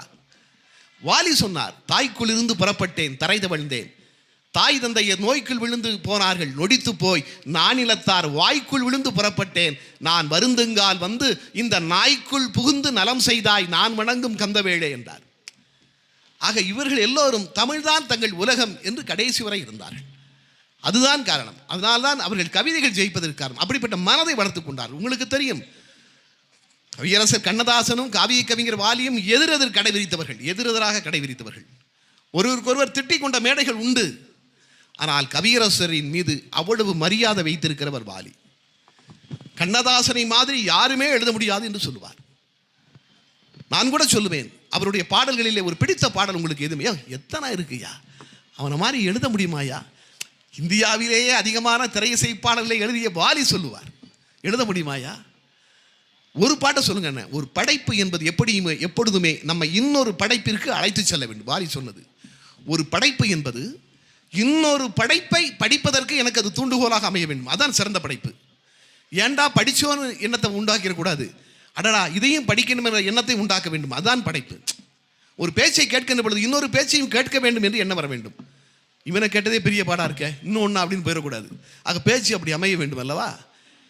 வாலி சொல்லிவிட்டு சொல்வார், சவாலே சவாலி படத்திலே அவருடைய பாடல்யா, நிலவை பார்த்து வானம் சொன்னது என்னை தொடாதே, நிழலை பார்த்து பூமி சொன்னது என்னை தொடாதே. அதில் அந்த நிலவை பார்த்தெல்லாம் கூட எழுதிடலாம் நம்மளால். ஆனால் அந்த அவர் சொன்னது அந்த சண்டான எழுதுவாயா சரணத்தில். கண்ணதாசன் சொல்வார், எழுதுவார், புதியதல்லவே தீண்டாமை என்பது, புதுமை அல்லவே அதை நீயும் சொல்வது, சொன்ன வார்த்தையும் இரவல் தானது, திரு நீலகண்டரின் மனைவி சொன்னது. அந்த பாட்டில் ஒரு வரலாறு சொல்கிறான் பாரியா. இந்த பாட்டை கேட்குறவன் திருநீலகண்டரா அப்படின்னா அவர் யார், அவரை படிக்க போவான். ஆக ஒரு படைப்பு என்பது இன்னொரு படைப்பிற்கு உன்னை அழைத்து செல்ல வேண்டும். அதுதான் சிறந்த படைப்பு. ஒரு சினிமா பாட்டு தானே என்று விடக்கூடாது, ஒரு கருத்தை சொல்கிறார். அதுதான் கவியரசர். அந்த அளவிற்கு அது அவர் கண்ணதாசன் சொல்வாராம், வாலிகிட்ட பேசி கொண்டிருந்தால் நேரமே போகாது, அந்த ஆளு கூட இருந்தால் நேரம் போகிறதே தெரியாது. ஏன்னா 2 பேருமே கிட்டத்தட்ட நகைச்சுவையாளர்கள். கண்ணதாசன் அமெரிக்கா போயிருக்கும்போது கார் டிரைவர் ரொம்ப, இன்னைக்கு நான் வரும்போது அப்படி தான் சொன்னேன், வேகமாக ஓட்டினாராம். ஏன்ப்பா இவ்வளோ வேகமாக போகிறேன்னாராம். இல்லை விழாவுக்கு ஒரு 10 நிமிஷத்துக்கு முன்னாடி போயிடலான்னு நினச்சேன் ஏன்னாராம். 10 நிமிஷத்துக்கு முன்னாடி போகிற பரவாயில்லையா, நீ 10 வருஷத்துக்கு முன்னாடி கூப்பிட்டு போயிடாதையா நிறுத்தியான்னாராம். ஆக அந்த நகைச்சுவை உணர்வு என்பது வாலியிடம் கேட்கவே வேண்டாம். அவ்வளவு நகைச்சுவை உணர்வு மிக்கவர். அது பல இடங்களில் கண்ணதாசனை பற்றி வாலி ஒரு கவிதை எழுதியிருப்பார். என் அன்பானவர்களே, ஒரு பேட்டியில் கூட நீங்கள் பாருங்கள், ஒரு கவிஞரின் பெயரை இன்னொரு கவிஞர் சொல்லவே மாட்டார். அதில் ரொம்ப கவனமாக இருப்பாங்க. அந்த அளவிற்கு ஒரு கவிஞர் பேரை கூட இன்னொரு கவிஞர் சொல்ல. இப்போ இருக்கக்கூடிய ஒரு கவிஞரை ஒரு 10 பேர் நாங்கள் இருக்கணும் வைங்க, நான் இன்னொருத்தர் பேரையே சொல்லிட மாட்டேன், அதனால புகழ் வந்துருமா அவருக்குன்னு. ஆனால் வாலி கண்ணதாசனை ஒரு பாடல், ஒரு புத்தகமே போட்டிருக்காருங்க, கிருஷ்ண பக்தன்னு. அதில் கண்ணதாசனுடைய அம்மா கண்ணதாசனை தாளாட்டுவது மாதிரி வாலி ஒரு பாட்டு எழுதியிருப்பார். உண்மையிலேயே உள்ளன்பு பேரன்பு இல்லாமல் அப்படி எழுத முடியாது. பண்ணுறங்கும் நாவழகா. கண்ணதாசன் அம்மா கண்ணதாசனை தாராட்டுறாளாம். அந்த பாட்டில் எழுதுவார், பண்ணுறங்கும் நாவழகா, பணிவுறங்கும் பூவழகா, சேர சோழ பாண்டியரு சேர்ந்து வந்த மூவழகா. அந்த வார்த்தை எப்படி வருது பாருங்க. பண்ணுறங்கும் நாவழகா, பணிபுரங்கும் பூவழகா, சேர சோழ பாண்டியரு சேர்ந்து வந்த மூவழகா, வீணையில பாட்டெழுப்பும் வாணி எந்தன் பிள்ளை என ஏனையில படுத்திருக்க என்னதவம் புரிஞ்சேனோ. செட்டிநாட்டில் தொட்டில ஏனை என்று சொல்வார்கள், அது கொண்டு வராரு. ஏனையில படுத்திருக்க என்னதவம் புரிஞ்சேனோ, இப்பிறப்பில் என் வயிற்றில் இப்படி ஓர் மகன் பிறக்க எப்பிறப்பில் நேர்ந்துக்கிட்டு எங்கெல்லாம் திரிஞ்சேனோ. சாகரத்தில் எடுக்காம சங்கமத்தில் எடுத்த முத்தே, சாகரத்தில் எடுக்காம சங்கமத்தில் எடுத்த முத்தே, மேகமழை கொடுக்காமல் தேகமழை கொடுத்த முத்தே, நல்முத்தை பழிக்கும்படி பல்முத்து முளைச்சவனே, பல்முத்து முளைக்கும் முன்னே சொல்முத்து முளைச்சவனே. சொன்னாலும் புரியாம தன்னாலும் தெரியாம அன்னாட உன் தகப்பன் அந்தியில விளக்கு வச்சா சீட்டாலே தொலைச்சு புட்ட சில்லறைய. கண்ணதாசனுடைய தந்தை சீட்டில் சொத்துக்களெல்லாம் இழந்தாராம். சொன்னாலும் புரியாம தன்னாலும் தெரியாம அன்னாட உன் தகப்பன் அந்தியில விளக்கு வச்சா சீட்டாலே தொலைச்சு புட்ட சில்லறைய திரும்பவும் முன் பாட்டாலே சம்பாதி நீ பாரதியில் செம்பாதி. பஞ்சான காலுதச்சு பனிக்குடம் கிழிஞ்சுதையா, பிஞ்சான கையணைச்சு பால் குடம் வழிஞ்சுதையா. தாய்ப்பாலே நான் தருவேன் தலைப்பாலே மறைச்சபடி, தமிழ்ப்பாலே வள்ளுவந்தான் தருவான் நீ வாங்கி குடி. ஏம்பாட்டு இந்நாளில் ஒன்ன மட்டும் உறங்க வைக்கும், ஓம்பாட்டு பின்னாளில் ஊரு மொத்தம் கிறங்க வைக்கும். ஏழுக்கு பின்னால எட்டாக பிறந்தவனே, கூழுக்கு பாடாம கொள்கைக்கு பாட்டெழுது. நினைத்து பாருங்கள், தனக்கு சக போட்டியாக இருந்த ஒரு கவிஞனை, தமிழ் கவிதை வரலாற்றிலே கிடையாதுங்க, கவிதை வரலாற்றிலே கிடையாது இப்படி ஒரு கவிஞனை இன்னொரு கவிஞன் பாடினான் என்று. அதுதான் உண்மை. ஆக அந்த அளவிற்கு, ஏன்னா அவ்வளவு ஒரு போட்டி, அவ்வளவு ஒரு போட்டி. ஒரு சம்பவத்தை கூட சொல்வார். எம்.எஸ். விஸ்வநாதன் ஒரு முறை ஒரு குரூப்போட உட்கார்ந்துருந்தாராம். மருதமலை ஏதோ ஒரு பக்கத்தில், அந்த சுவாமி மலையில் ஒரு ஊரில் வாலி இருந்திருக்கிறாரு. எம்எஸ்வி கொஞ்சம் அவர் கொஞ்சம் ஒரு எல்லாருமே இரவு நேரம் அந்த அப்படியே சோமபானம் சுறாபானம் மருந்திட்டு இருந்திருக்காங்க. உடனே எம்எஸ்வி கேட்டாராம், எனக்கு ஒரு விஷயம் தெரிஞ்சாகணுமேன்னு, நான் செத்தா நீங்கள் எப்படிலாம் அழுவீங்க அப்படின்னு கேட்டுருக்காரு. முதல்ல தபேலாக்காரர்கிட்ட, நான் செத்தா நீ எப்படிப்பா அழுவ? அவன் என்ன என்ன கேட்குறீங்க? யோ சொல்லு, திடீர்னு நான் செத்து போயிட்டேன் வை, நீ எப்படி அழுவ? அழுது காமிக்கணும். அவரால் அப்படி ஒவ்வொருத்தராக வந்திருக்கு, ஒவ்வொருத்தராக அழுது அழுது காமிச்சிருக்காங்க. வாலி பக்கத்தில் வந்திருக்கு. அடப்பாவி, இவனுக்கு அழுது காமிக்கணுமா என்ன செஞ்சுட்டு, வாலி சொல்லுங்க, நான் செத்தா நீங்கள் எப்படி அழுவீங்க? ஏண்ணே இதுங்கண்ணே சொல்லுங்கள், எல்லாரும் சொல்லிட்டாங்களா, நீங்கள் சொல்லுங்கள் எப்படி அழுவீங்க? நான் அழவே மாட்டேன்னே. அடப்பாவி, நான் செத்தா கூட நீ அழ மாட்டியா ஐயா? செத்தேன்னு கேட்ட மறு நிமிஷம் ஏன் உயிர் போயிரும்லாண்ணே, நான் எப்படின்னு அழுவேன், நான் எப்படி அழுவேன் சொல்லு அப்படின்னா. அடப்பா இவன் தான்டா எனக்கு. உடனே அந்த கூப்பிடியா அந்த ப்ரொடக்ஷன் மேனேஜரை, அந்த பாட்டுக்கு யார் சொன்னேன்? கண்ணதாசன். எல்லா பாட்டும் வாலி போ அடுத்த படத்துக்கு அப்படின்னு அந்த படத்து பேரையே சொன்னார். எதற்காக சொல்லேன் என்றால், அந்த அளவிற்கு ஒரு போட்டியாக இருந்தக்கூடிய ஒரு கவிஞரை தனக்கு எதிராக இருந்தார்கள். கவியரசர் கண்ணதாசன் மீது அவ்வளவு மரியாதை வைத்திருந்தவர். அதுதான் உண்மை. அப்படிப்பட்டவர்கள் தங்கள் அப்படி கவிதையாக மாறியதால் தான் அவருடைய கவிதைகள் எல்லாம் அப்படித்தான் இருந்தன. அப்படி அவர் மாறியதால் தான் இன்றளவும் வாழ்ந்து கொண்டிருக்கிறார்கள். ஏன்னால் இப்படிப்பட்ட சம்பவங்கள் வெறும் கவிதைகள் மட்டுமல்ல, கவிதையை போன்ற சம்பவங்கள் நமக்கு சினிமா உலகத்தில் இருந்து வெளியிலும் சரி, கவிதையை போன்று வாழ்ந்தவர்கள் நமக்கு கவிதைகளாகவே தென்படுகிறார்கள். அதுதான் உண்மை. எங்களுக்கெல்லாம் கவிதை எப்படி இருக்க வேண்டும் என்று கற்றுக் கொடுத்தவர், எங்களுக்கெல்லாம் கவிதை எப்படி எழுத வேண்டும் என்று முத்தமிழறிஞர் கலைஞரும் சரி, கவிப்பேரசு வைரமுத்தும் சரி, கவிவேந்தர் மேத்தாவும் சரி. ஒரு காலத்தில் நாங்கள் கல்லூரியிலே வாழ்ந்த காலத்தில் கவிவேந்தர் மேத்தாவுடைய கவிதைகள் தான் எங்களை எல்லாம் கவிஞர்களாக மாற்றினேன். ஒரு கவிதை எப்படி சொல்ல வேண்டும் என்று கற்றுக் கொடுத்தவர் மேத்தா. தமிழ்நாட்டில் பெரும்பாலான இளைஞர்களை கவிஞர்களாக மாற்றிய பெருமை மேத்தாவிற்கு தான் உண்டு. அதான் உண்மை. அவர் நினைத்து வியந்திருக்கிறேன். ஒரு பெண்ணை விரும்புகிறார், அந்த பெண்ணு முரட்டு சோகமா இருக்கு. அந்த கவிஞன் எப்படி சொல்கிறான் பாருங்கள். என் இதய தோட்டத்தில் எத்தனையோ ரோஜாக்களை பயிரிட்டேன், அறுவடை செய்ய உன்னை அழைத்து நீ அறிவாளோடு வந்த பிறகுதான் என் தவறு எனக்கு புரிந்தது. ரோஜா பூவை பறிக்கிறதுக்கு எதுக்கு அறிவாளு? அவள் பேசவே இல்லை, அவள் பேசவில்லை என்பதை ஒரு கவிஞன், அது கவிதை அல்லவா? எப்படி வியந்திருக்கிறோம். இவ்வளவு காலேஜில் இவ்வளவு பிள்ளைகள் இருந்து உன்னை தரமா நான் விரும்புகிறேன், நீ என்னை விரும்பலையே, பேசவே மாட்டேங்கிறிய. மேத்தா சொன்னார், ஒரு மூங்கில் காட்டையே அழித்து ஒரே ஒரு புல்லாங்குழல் செய்தேன், ஒரு மூங்கில் காட்டையே அழித்து ஒரே ஒரு புல்லாங்குழல் செய்தேன். ஊதும் போதுதான் தெரிந்தது அது ஊமை என்று, உன்னை போலவே.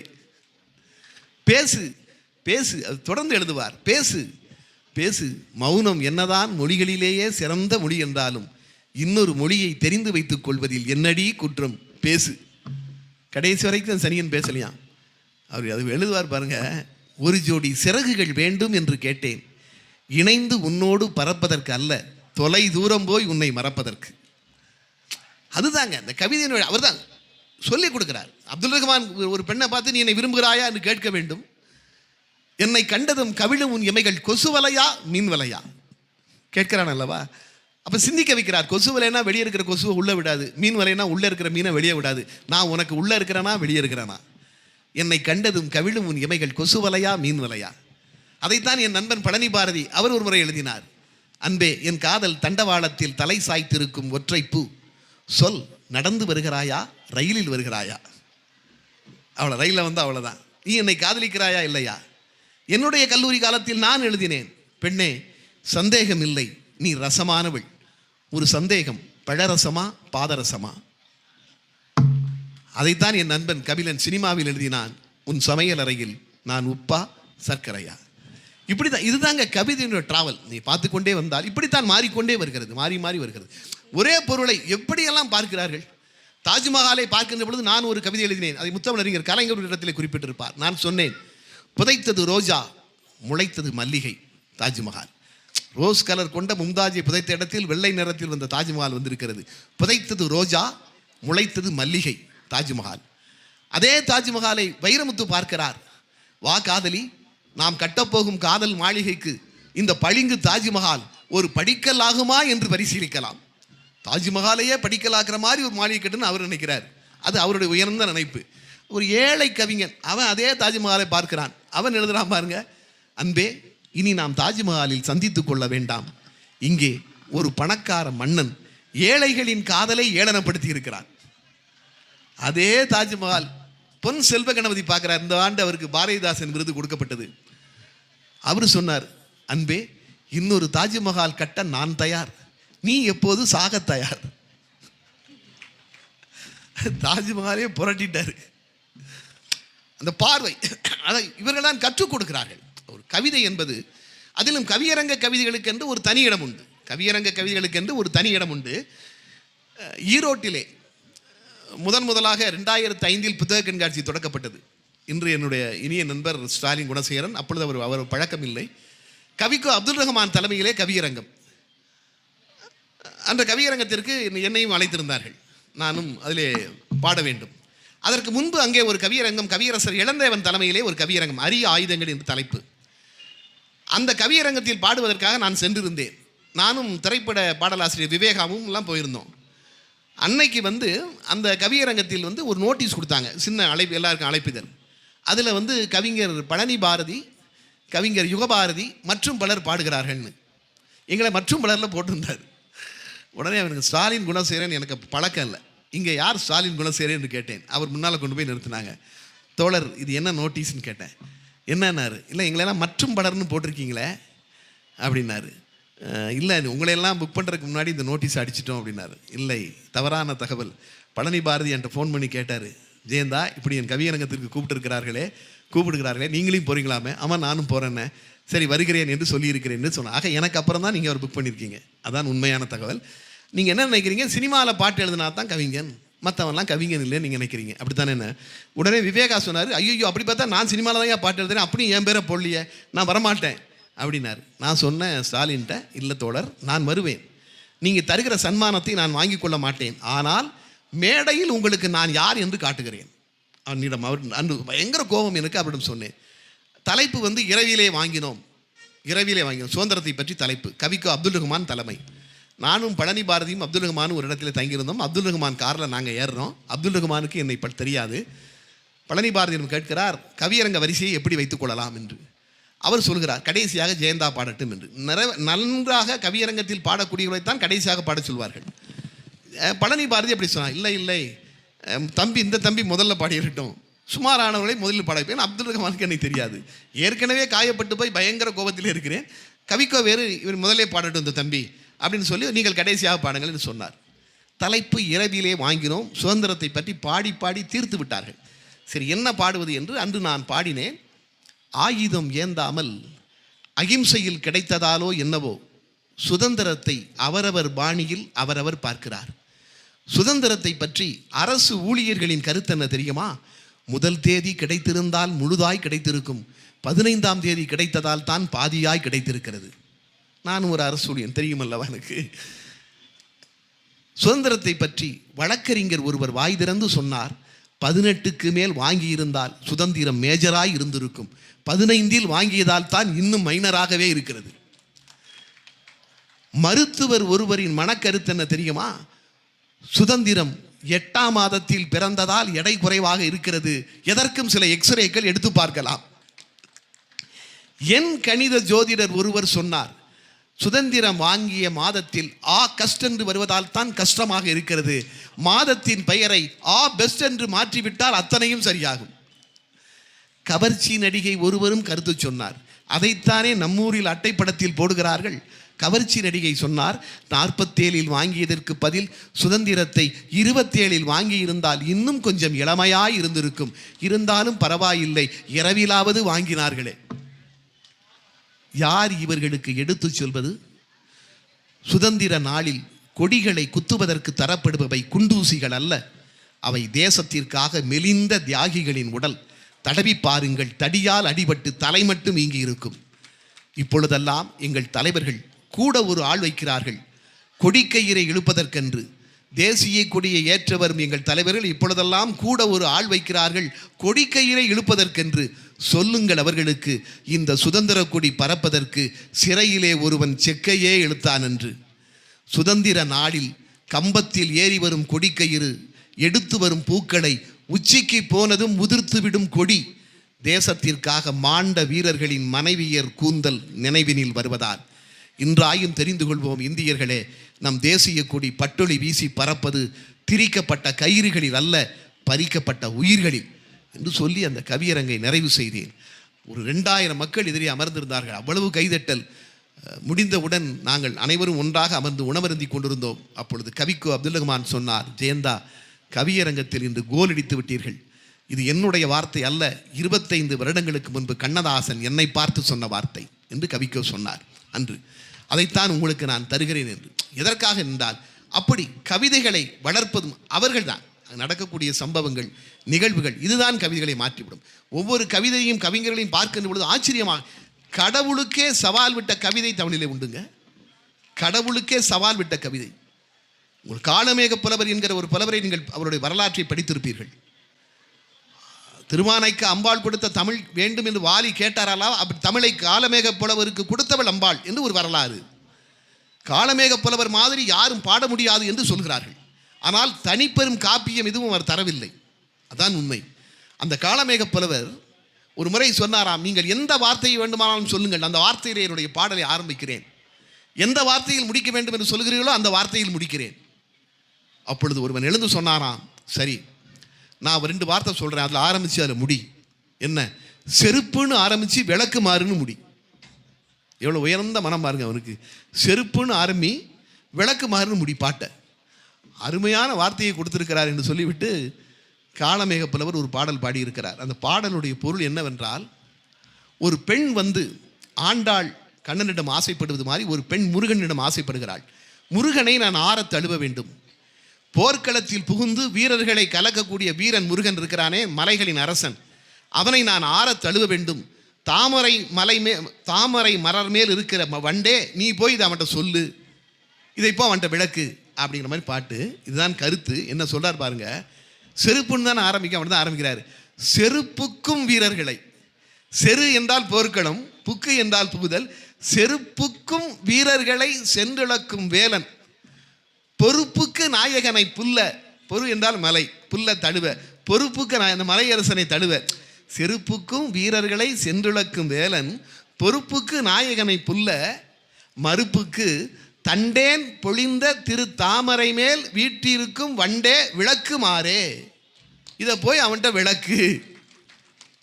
நினைத்து பாருங்கள், எவ்வளவு ஒரு சாதாரண நேரத்தில் பதிவு செய்கிறார்கள். அந்த காலமேக புலவர் நான் சொல்லுகிற செய்தி நான் ரசித்த வர்ணனைகள் என்ற கவியரசர் கண்ணதாசன் புத்தகத்திலே இருக்கிறது. நான் கற்பனை அல்ல, நான் சொல்லுகிற செய்தி. அதை பதிந்தவரும் சாதாரணமானவர் அல்ல. கண்ணதாசன் நான் ரசித்த வர்ணனைகள் என்று ஒரு புத்தகம் எழுதியிருக்கிறார், நீங்கள் வாங்கிக் கொள்ளலாம். அதிலே நான் சொல்கிற செய்தி இருக்கிறது. காளமேக புலவர் திருநெல்வேலியிலிருந்து தான் வாழ்ந்த ஸ்ரீரங்கத்திற்கு நடந்து வந்து கொண்டிருக்கிறார். கயத்தாறு உங்களுக்கு தெரியும், கோவில்பட்டிக்கு முன்னால் திருநெல்வேலிக்கு அடுத்து இருக்கிறது. அந்த கயத்தாருக்கு வருகிற பொழுது காளமேக புலவருக்கு நல்ல பசி. அப்பொழுது இந்த இடத்திற்கு வரும்போது நல்ல பசியா அந்த நேரம் பார்க்கிறார், அந்த கயத்தாறு பெருமாள் கோவிலில் திருவிழா நடந்து கொண்டிருக்கிறது. கண்ணதாசன் பதிந்து வைத்திருக்கிற செய்தி. சரி, சாப்பாடு நமக்கு கிடைக்கல, கோயிலில் திருவிழா நடக்கு, உள்ளே போனால் ஏதாவது சாப்பாடு கிடைக்கும்னு உள்ளே போயிருக்காரு. உள்ளே போகிற நேரம் வந்து சப்பரம் தூக்குறாங்க. இவர் நல்ல ஆள் வாட்ட சட்டமாக இருப்பார், வா சப்பரத்தை தூக்குனார், இவரையும் தூக்க விட்டாங்க. சப்பரம் ஊர் ஃபுல்லாக சுற்றி வந்திருக்கு. சப்பரத்தை இறக்கி வச்சுட்டு எல்லாருக்கும் உண்டை கட்டி கொடுத்துருக்காங்க சாப்பிட்றதுக்கு. காளமேக புலவருக்கு கொடுக்கல, தள்ளி விட்டாங்க. நீ யாரையா தள்ளி போயான்னு தள்ளி விட்டாங்க. ஏற்கனவே பசி வேற, ஊர் பூரா சுற்றிட்டு வந்திருக்காரு, சப்பரத்தை வேற தூக்கியிருக்காரு. கோபம் கண்ணா வேணான்னு வந்துருச்சு. உடனே காளமேக புலவர் அந்த பெருமாளை நோக்கி ஒரு பாடல் பாடுகிறார். பாளை மனம் கமிழுகின்ற கயத்தாற்று பெருமாளே பழிகாரா, வேளை என்றால் இவ்வேளை 16 நாழிகைக்கு மேல் ஆயிற்று, என் தோளை முறித்தது மன்றி நம்பியானையும் சுமக்க செய்தாய். நம்பியானா ஒன்னையும் சுமந்தவன் பக்கத்தில் ஒரு ஐயர் உட்கார்ந்துருந்தார், அவரையும் சுமந்தண்டா. நம்பியானையும் சுமக்க செய்தாய், நாளை இனி யார் சுமப்பார், என்னாலும் உன் கோவில் நாசம்தானே என்று பாடிவிடுகிறார். கண்ணதாசன் பதிவு செய்கிறார், காளமேக புலவர் பாடிய பிறகு யார் நினைத்தாலும் கயத்தாற்று பெருமாள் கோவிலில் திருவிழா நடத்த முடியவில்லையாம். திருவிழான்னு ஆரம்பித்தாலே ஊரில் ஏதாவது தகராறு வந்து சண்டை வந்து திருவிழா நின்றுதான். என்ன செய்வது? திருப்பு நான் கயத்தாரிலே விசாரிக்கும் ஒரு செய்தியை சொல்கிறார்கள். அதற்கு பிறகு காளமேக புலவருக்கு ஒரு சிலை செய்து அந்த கயத்தாற்று பெருமாள் கோவில் முன்பு வைக்கிறார்கள். ஐயா, முதல்ல உனக்கு மரியாதை பண்ணுற ஐயா, நீ எங்கள் பெருமாளுக்கு உன் சாபத்திலிருந்து விடுதலையை கொடு என்று காளமேக புலவருக்கு சிலை செய்து பெருமாள் கோவிலின் முன்பு வைத்து அவருக்கு மரியாதை செய்த பிறகுதான் அந்த கயத்தாற்று பெருமாள் கோவிலில் திருவிழா நடத்த முடிந்தது என்று எழுதுகிறார்கள். இங்கே நினைத்து பாருங்கள், இறைவனுக்கே சவால் விடுக்கிற இடத்தில் தமிழ் கவிதை இருந்திருக்கிறது. கவிஞனும் அப்படிப்பட்டவனாக இருக்க வேண்டும் என்பது ரொம்ப முக்கியம். யார் சொன்னாலும் பலிக்கமா இல்லை. அப்படிப்பட்ட இடத்தில் காளமேக புலவர் இருந்தார், அதுதான் உண்மை. அப்படிப்பட்ட மொழி நம்முடைய மொழி, அதுதான் தமிழினுடைய வரலாறு என்பதே கவிதையின் வரலாறு தான். இவர் ஒரு கட்டுரை பதிந்திருப்பார் நம்முடைய கவிக்கோ அப்துல் ரஹ்மான் அவர்கள். எம்மொழி செம்மொழி என்று ஒரு புத்தகம் அவர் எழுதுவார். ஒரு நாள் நான் வீட்டில் உட்கார்ந்திருக்கின்ற பொழுது எனக்கு வந்து ஒரு பாடல் கேட்டுக்கொண்டிருந்தேன். அப்போ சில சம்பவங்கள் எழுதுவார், அந்த மனைவி, அந்த சில கதைகள். அது ஒரு பெரிய இது. சில சமயம் சில பேர் பேசுறது என்ன மனசே மாற்றிடுவாங்க. நான் வந்து மதுரையில் வேலை பார்த்துட்டு இருந்தேங்க, பொதுப்பணித்துறையில். ஒரு அக்டோபர் மாதம் எனக்கு முத்தமிழறிஞர் கலைஞர் முதல்வராக பதவியேற்க அந்த காலகட்டத்தில் எனக்கு 99 எனக்கு வந்து சென்னைக்கு மாறுதல் கிடைத்தது, தலைமைச் செயலகத்திற்கு. குடும்பம் இங்கே இருக்குது, ஃபேமிலி, பசங்க படிச்சுட்டு இருக்காங்க ஸ்கூலில். பள்ளியை மாற்ற முடியாது, மே மாதம் தான் மாற்றணும். அக்டோபர் மாதம் நான் மட்டும் மாறி போயிட்டேன். அங்கே தலைமைச் செயலகம் 5வது. இது ஒரு சாதாரண சம்பவம். நினைத்து பாருங்கள், ஒரு கவிதையாக சொல்லலாம் என்றாலே பிரச்சனை வந்து விடுகிறது. அதுதான் கவிதை என்று, அதாவது மனசு என்பது அப்படித்தான். நீங்கள் ஒன்று நினைப்போம், ஒன்று மாறிடும். கவிக்கோ அப்துல் ரஹ்மான் வந்து ஒரு நாள் எழுதுகிறார். வீட்டில் வந்து நான் உட்காந்து பாட்டு கேட்டுக்கிட்டு இருந்தேன். அப்போ டிவியில் ஒரு பாட்டு வந்தது. என்ன பாட்டுன்னா, தன்னுயிர் பிரிந்ததை பார்த்தவர் இல்லை, என்னுயிர் பிரிந்ததை பார்த்து நின்றேன் அப்படின்னா பாட்டு. எனக்கு பாட்டை கேட்டவுடனே அந்த பாட்டு எழுதின கவிஞர் மீது கோபம் வந்தது. அது காவிய கவிஞர் வாலி எழுதின பாட்டு, அவர் பேரை போடலை, அதை எழுதுறாரு. அந்த கவிஞர் மேலே கோபம் வந்தது. எதுக்குன்னா, இது இவருடைய கற்பனை கிடையாது. 2 வருஷத்துக்கு முன்னால் ஹிந்தியில் இதே பாட்டு வந்திருக்கு. அதில் வந்து தலைவன் பாடுவான், தலைவி பிரிஞ்சு போகும்போது தலைவன் சொல்லுவான் என் உயிர் போகுதுன்னு. இவங்க அப்படியே உல்ட்டா பண்ணிட்டாங்க, இங்கே தலைவி போகிற மாதிரி. அதனால் இந்த கவிஞர் மேலே எனக்கு கோபம் வந்தது. என்னுடைய பாராட்டெல்லாம் ஹிந்தி கவிஞருக்கு தான் அப்படின்னு நினச்சிருந்தேன். ஒரு மாதம் கழித்து ஒரு நாள் ஒரு உருது கசல் தொகுப்பு எடுத்து படிக்கிறேன். எந்த கற்பனை ஹிந்திக்காரனுக்கு சொந்தம் என்று நினைத்தேனோ அதே கற்பனையிலே ஒரு பாடல், உருது கசல் பாடல் ஒன்று இருந்தது. ஆக இந்த உருது பாட்டில் இருந்தால் ஹிந்திக்காரர் எடுத்திருக்காரு நினச்சி என்னுடைய பாராட்டை நான் ஹிந்தி கவிஞரிடமிருந்து பிடுங்கி உருது கவிஞனுக்கு கொடுத்து விட்டேன். கொஞ்ச நாள் கழிச்சது பாரசீக கவிஞானி சாதியினுடைய ஒரு கவிதை தொகுப்பை பார்த்தேன். அதில் பார்த்தா எந்த கற்பனை உருதுக்காரனுக்கு சொந்தம் நினைத்தேனோ அதே கற்பனையில் பாரசீக கவிதை ஒன்று இருந்தது. ஆக என்னுடைய பாராட்டை இப்பொழுது உருது கவிஞனிடமிருந்து பிடுங்கி பாரசீக கவிஞர் சாதிக்க கொடுத்து விட்டேன். அதுவும் சில நாட்கள் தான் நீடித்தது. ஒரு நாள் தொல்காப்பியத்திற்கு நச்சினார்க்கினியர் எழுதிய களவியல் உரையை படித்து கொண்டிருந்தேன். எந்த கற்பனை ஹிந்திக்கு சொந்தம், உருதுக்கு சொந்தம், பாரசீகத்திற்கு சொந்தம் என்று நினைத்தேனோ அந்த கற்பனையெல்லாம் விட அழகான ஒரு பாடலை நச்சினார்க்கினியர் மேற்கோள் காட்டியிருந்தார். அதில் ஒரு ஆடவன் சொல்கிற மாதிரி உயிரை பார்க்க முடியாதுன்னு சொன்னவங்க கொஞ்சம் கூட கூசாமல் பொய் சொல்லியிருக்கிறாங்க. நம்மளால் எவ்வளவு தெளிவாக இருக்காரு பாருங்க. உயிரை பார்க்கவே முடியாதுன்னு சொன்னவங்க கொஞ்சம் கூட கூசாமல் பொய் சொல்லியிருக்கிறாங்க. என்னுடைய உயிரை பார்க்க முடியும், அது ஒரு பெண் வடிவம் உடையது, அதற்கு அழகான கால்கள் உண்டு, மலையைப் போல குளிர்ந்த கண்கள் உண்டு, மூங்கிலை போன்ற தோள்கள் உண்டு, அது நடக்கும், ஆடும், பேசும் அப்படிலாம் பொருள் போட்டு அந்த பாடலை எடுத்து அவர் காண்பித்திருந்தார். காணா மரபிற்று உயிரென முடிந்தோர் நாணிலர் மன்ற பொய் மொழிந்தனரே, யாம் காண்டும் எம் அரும்பெறல் உயிரே, சொல்லும் மென்மல இயலும் கணைக்கால் நுணுகிய நுசுப்பின் மழைக்கண் மாதர் பனை பெரும் தோட்டே என்று அந்த பாடல் முடிந்திருந்தது. அதனால் தான் சொல்கிறோம் எங்கள் மொழி மூத்த மொழி என்று அவர் முடித்திருப்பார். இதுதான். ஆக நம்ம வரலாறுகளை இவற்றையெல்லாம் படிக்கும்போது மட்டும்தான் இப்படியெல்லாம் நடக்கிறதே என்று தெரிகிறது. ஒரு விஷயத்தை, வாழ்க்கையை கவிதை, நான் ஒரே ஒரு சம்பவத்தை சொல்லி முடித்து விடலாம் என்று கருதுகிறேன். எவ்வளோ நேரம் எடுத்துக்குமே எனக்கு தெரியல. அதனால்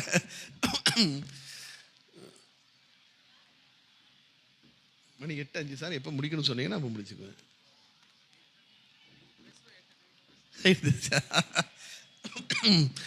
வாழ்க்கையை கூட நீங்கள் அப்படி வாழ்ந்து பார்த்தவர்களே வியந்து பார்த்திருக்கிறோம். கவியரசர் கண்ணதாசன் கலைவாணர் NS கிருஷ்ணனை பாடுகின்றது பாடுவார். தப்பியே பிறந்த நெஞ்சம், தாய் நெஞ்சம், பிள்ளை நெஞ்சம், செப்பரும் கொடையிலே தோய்ந்த நெஞ்சம், ஒப்பிலா மணியாம் எங்கள் உயர் கலைவாணர் கொண்ட நெஞ்சம், இப்புவி உடனால் மட்டும் இனி பிறர் காணா நெஞ்சம் என்று பாடுவார். இந்த பாடலெல்லாம் மனப்பாடம் ஆகியிருக்கின்றன என் போன்றவர்களுக்கு. ஆனால் உண்மையிலேயே இந்த மனிதனுடைய வாழ்க்கை இப்படிப்பட்டதானா என்று புரட்டி பார்க்கிற பொழுது சில இடங்கள் ஆச்சரியமாக இருக்கின்றன. கலைவாணருடைய ஒரு கணக்கு பிள்ளை, அவர் ஒரு நாள் வருமான வரி அலுவலகத்திற்கு சென்று கணக்கை தாக்கல் பண்ணாராங்க. அப்போ வருமான வரி அலுவலராக இருந்த கொடுக்கான சினிமா நடிகனுக்கெல்லாம், ஆனால் கலைவாணருக்கு மட்டும் கொடுக்கலாம்பார். அவர் தான் அள்ளி அள்ளி கொடுத்தார். கலைவாணருக்கு மட்டும் கொடுத்ததை பெரியார் ஒத்துக்கொண்டார். அதுதான் நிலைமை. அதே மாதிரி இன்னொரு சம்பவம் கூட சொல்வார்கள். இது அதாவது நீங்கள் மாறிக்கொண்டே வரலாம், கவிதை மாதிரி வாழ்க்கையில் அவ்வப்போது வரலாம். ஒரு முறை சின்ன அண்ணாமலையும் கலைவாணர் NS கிருஷ்ணன் ஒரு கூட்டத்துக்கு பேச போனாங்களாம். அது காந்திக்கு 30 நாட்களும் பிரார்த்தனை கூட்டம், மகாத்மா காந்தி மறைந்து 30 நாட்களும் பிரார்த்தனை கூட்டம் நடந்திருக்கிறது நம்முடைய தியாகராய நகர் பள்ளியில். 30வது நாள் பிரார்த்தனை கூட்டத்திற்கு போனவர்கள் முக்கியமாக 2 பேர், கலைவாணர் NS கிருஷ்ணனும் சின்ன அண்ணாமலையும். 2 பேரும் ஒரே காரில் தான் போகிறாங்க. காரில் போகும்போது சின்ன அண்ணாமலையிடம் கலைவாணர் சொன்னாராம், அண்ணாமலை இன்னைக்கு கூட்டத்தில் நான் முதல்ல பேசிடுறேன் அப்படின்னா. உடனே சின்ன அண்ணாமலை, உங்களுக்கு தெரியும், சின்ன அண்ணாமலை புகழ்பெற்ற நகைச்சுவை பேச்சாளர், அகில இந்திய சிவாஜி ரசிகர் மன்ற தலைவராக இருந்தவர். நகைச்சுவை அப்படி பேசுவார். அவர் கூட எழுதுவார். முதல்ல அவர் பேசும்போது திருவாடானையில் முதல்ல அவர் பேசும்போது யாருமே இல்லையாம். சுதந்திர போராட்டத்தை பற்றி பேசியிருக்காரு. பயந்து போய் யாருமே வரலையாம். ஒரு பெஞ்சு மேலே ஏறின்னு தான் பேசினாராம், மேடை கிடையாதான். பெஞ்சு மேலே ஏறின்னு பேசினாராம். எதிர்த்தால ஒரே ஒரு பையன் உட்காந்துருந்தாலாம், வேறு யாருமே கிடையாதான். பயந்து போய் வரலையாம், கூட்டத்துக்கு வந்தால் போலீஸ்காரங்க அடிப்பாங்களோன்னு. அவர் வார்டில் நின்று பேசியிருக்காரு. எல்லாம் மறைவில் நின்று கேட்டிருக்காங்க. பேசி முடிச்சுட்டு அந்த பையனை சொல்லியிருக்காரு, தம்பி உன்னுடைய வீரத்தை பாராட்டுறேன், யாருமே வரல, ஆனால் நீ மட்டும் துணிச்சலாம் ஏத்தால நின்னியே, உன்னை பாராட்டுறேன்னாரான். அவன் சொன்னான், அது ஒன்றும் இல்லை, நீங்கள் நின்று பேசிட்டு இருக்கீங்களா பெஞ்சு, அது எங்கள் வீட்டிலேருந்து எடுத்துகிட்டு வந்தது, அதை எடுத்துகிட்டு போகிறக்கா தான் நீ கேனானா. அவர் சொல்லுவார், அப்படிப்பட்ட அப்படி பேசி வளர்ந்தேன் என்று எழுதியிருப்பார். அவங்க 2 பேரும் போகும்போது சொன்னாராம், NSK நான் முதல்ல பேசுகிறேன்னாரான். சரி பேசுங்களேன்னாரான். உடனே கலைவாணர் சொன்னாராம், நான் முதல்ல பேசுகிறதா, நான் முதல்ல பேசுனா அப்புறம் கூட்டம்லாம் பேச்சை கட்டணும் எந்திரிச்சு போயிடுவாங்களா ஐயா, நீ வெறும் நாற்காலியை பார்த்து தானே பேசணும் அப்படின்னு NSK கலைவாணர் சின்ன அண்ணாமலை சொல்கிறார். சின்ன அண்ணாமலை சொன்னாராம், இல்லை என் பேச்சை கேட்கறதுக்கு ஆட்கள் இருப்பாங்க. அப்படியா, பார்த்துருவோமா, இன்னைக்கு பந்தயம் கட்டுவோமா? இப்போ நாங்கள் 2 பேரும் எந்த பந்தயம் கட்டலை, அவங்க முதல்ல பேசுனாங்க, நான் 2ஆம் பேசியிருக்கேன். ஆனால் அங்கே பந்தயம் கட்டிட்டார். என்ன இப்போ கேட்டாங்கன்னா 1000 ரூபா பந்தயம். நீங்கள் நினச்சி பாருங்கள், 1947 1000 ரூபா. நான் சொன்ன மாதிரி பவுனே வந்து 60 ரூபா தான் இருக்கும். 1950 80 ரூபா தான் ஒரு பவுன். 1000 ரூபா பந்தயம். என்ன சொன்னாராம் என்எஸ்கே, நான் 1000 ரூபா தர்றேன், நான் பேசி முடித்த பிறகு கூட்டத்தில் யாரும் எந்திரிக்க விடாமல் நீங்களும் அரை மணி நேரம் பேசிட்டீங்கன்னா உங்களுக்கு 1000 ரூபா தரேன், யாரும் எந்திரிக்கக்கூடாது கூட்டத்திலேருந்து அப்படின்னாராம். உடனே வந்து பார்த்துடலாம், நான் இந்த போட்டிக்கு சம்மதிக்கிறேன்னு சொல்லி 2 பேரும் போயாச்சு. பிரின்ஸ்பால் என்ன பண்ணியிருக்காரு, முதல்ல வந்து சின்ன அண்ணாமலை பேச கூப்பிட்டுருக்காரு. இல்லை நான் முதல்ல பேசிடுறேன், அவருக்கு இந்த சம்பவம் தெரியாது, பந்தய கண்டம் தெரியாது. வந்து இவர் பேசியிருக்காரு. பேசி முடித்த உடனே சின்ன அண்ணாமலை வேக வேகமாக சீட்லேருந்து எந்திரிச்சு வந்து, சங்கநாதம் கேட்குது சாந்த காந்தி சங்கத்தியத்தின் சங்கநாதம் கேட்குது, சங்கநாதம் கேட்குது சாந்த காந்தி சத்தியத்தின் சங்கநாதம் கேட்குதுன்னு பாட ஆரம்பிச்சிட்டாராம். மக்களும் சங்கநாதம் கேட்குது சங்கநாதம் கேட்குதுன்னு பாடியிருக்காங்க. கலைவாணர் போய் சீட்டில் உட்காந்துட்டார். இந்த பாட்டை 10 நிமிஷம் பாடியிருக்காரு சின்ன அண்ணாமலை. 10 நிமிஷம் முடிஞ்சு போச்சு. அடுத்தால சொல்லியிருக்காரு, அன்பர்களே நீங்களும் நானும் அண்ணல் காந்தியின் பக்தர்கள், எல்லோரும் காந்தியை போல கூட்டு பிரார்த்தனை செய்வோமா என்றார். செய்வோம் செய்வோம். ரகுபதி ராகவ ராஜாராம், அது ஒரு 10 நிமிஷம் ஓடி இருக்கு. 20 நிமிஷம் முடிஞ்சு போச்சு. இன்னொரு 10 நிமிஷம் பேசிட்டாருன்னா போட்டியில் ஜெயிச்சிருவார். கலைவாணர் பார்த்துக்கிட்டே இருக்காரு.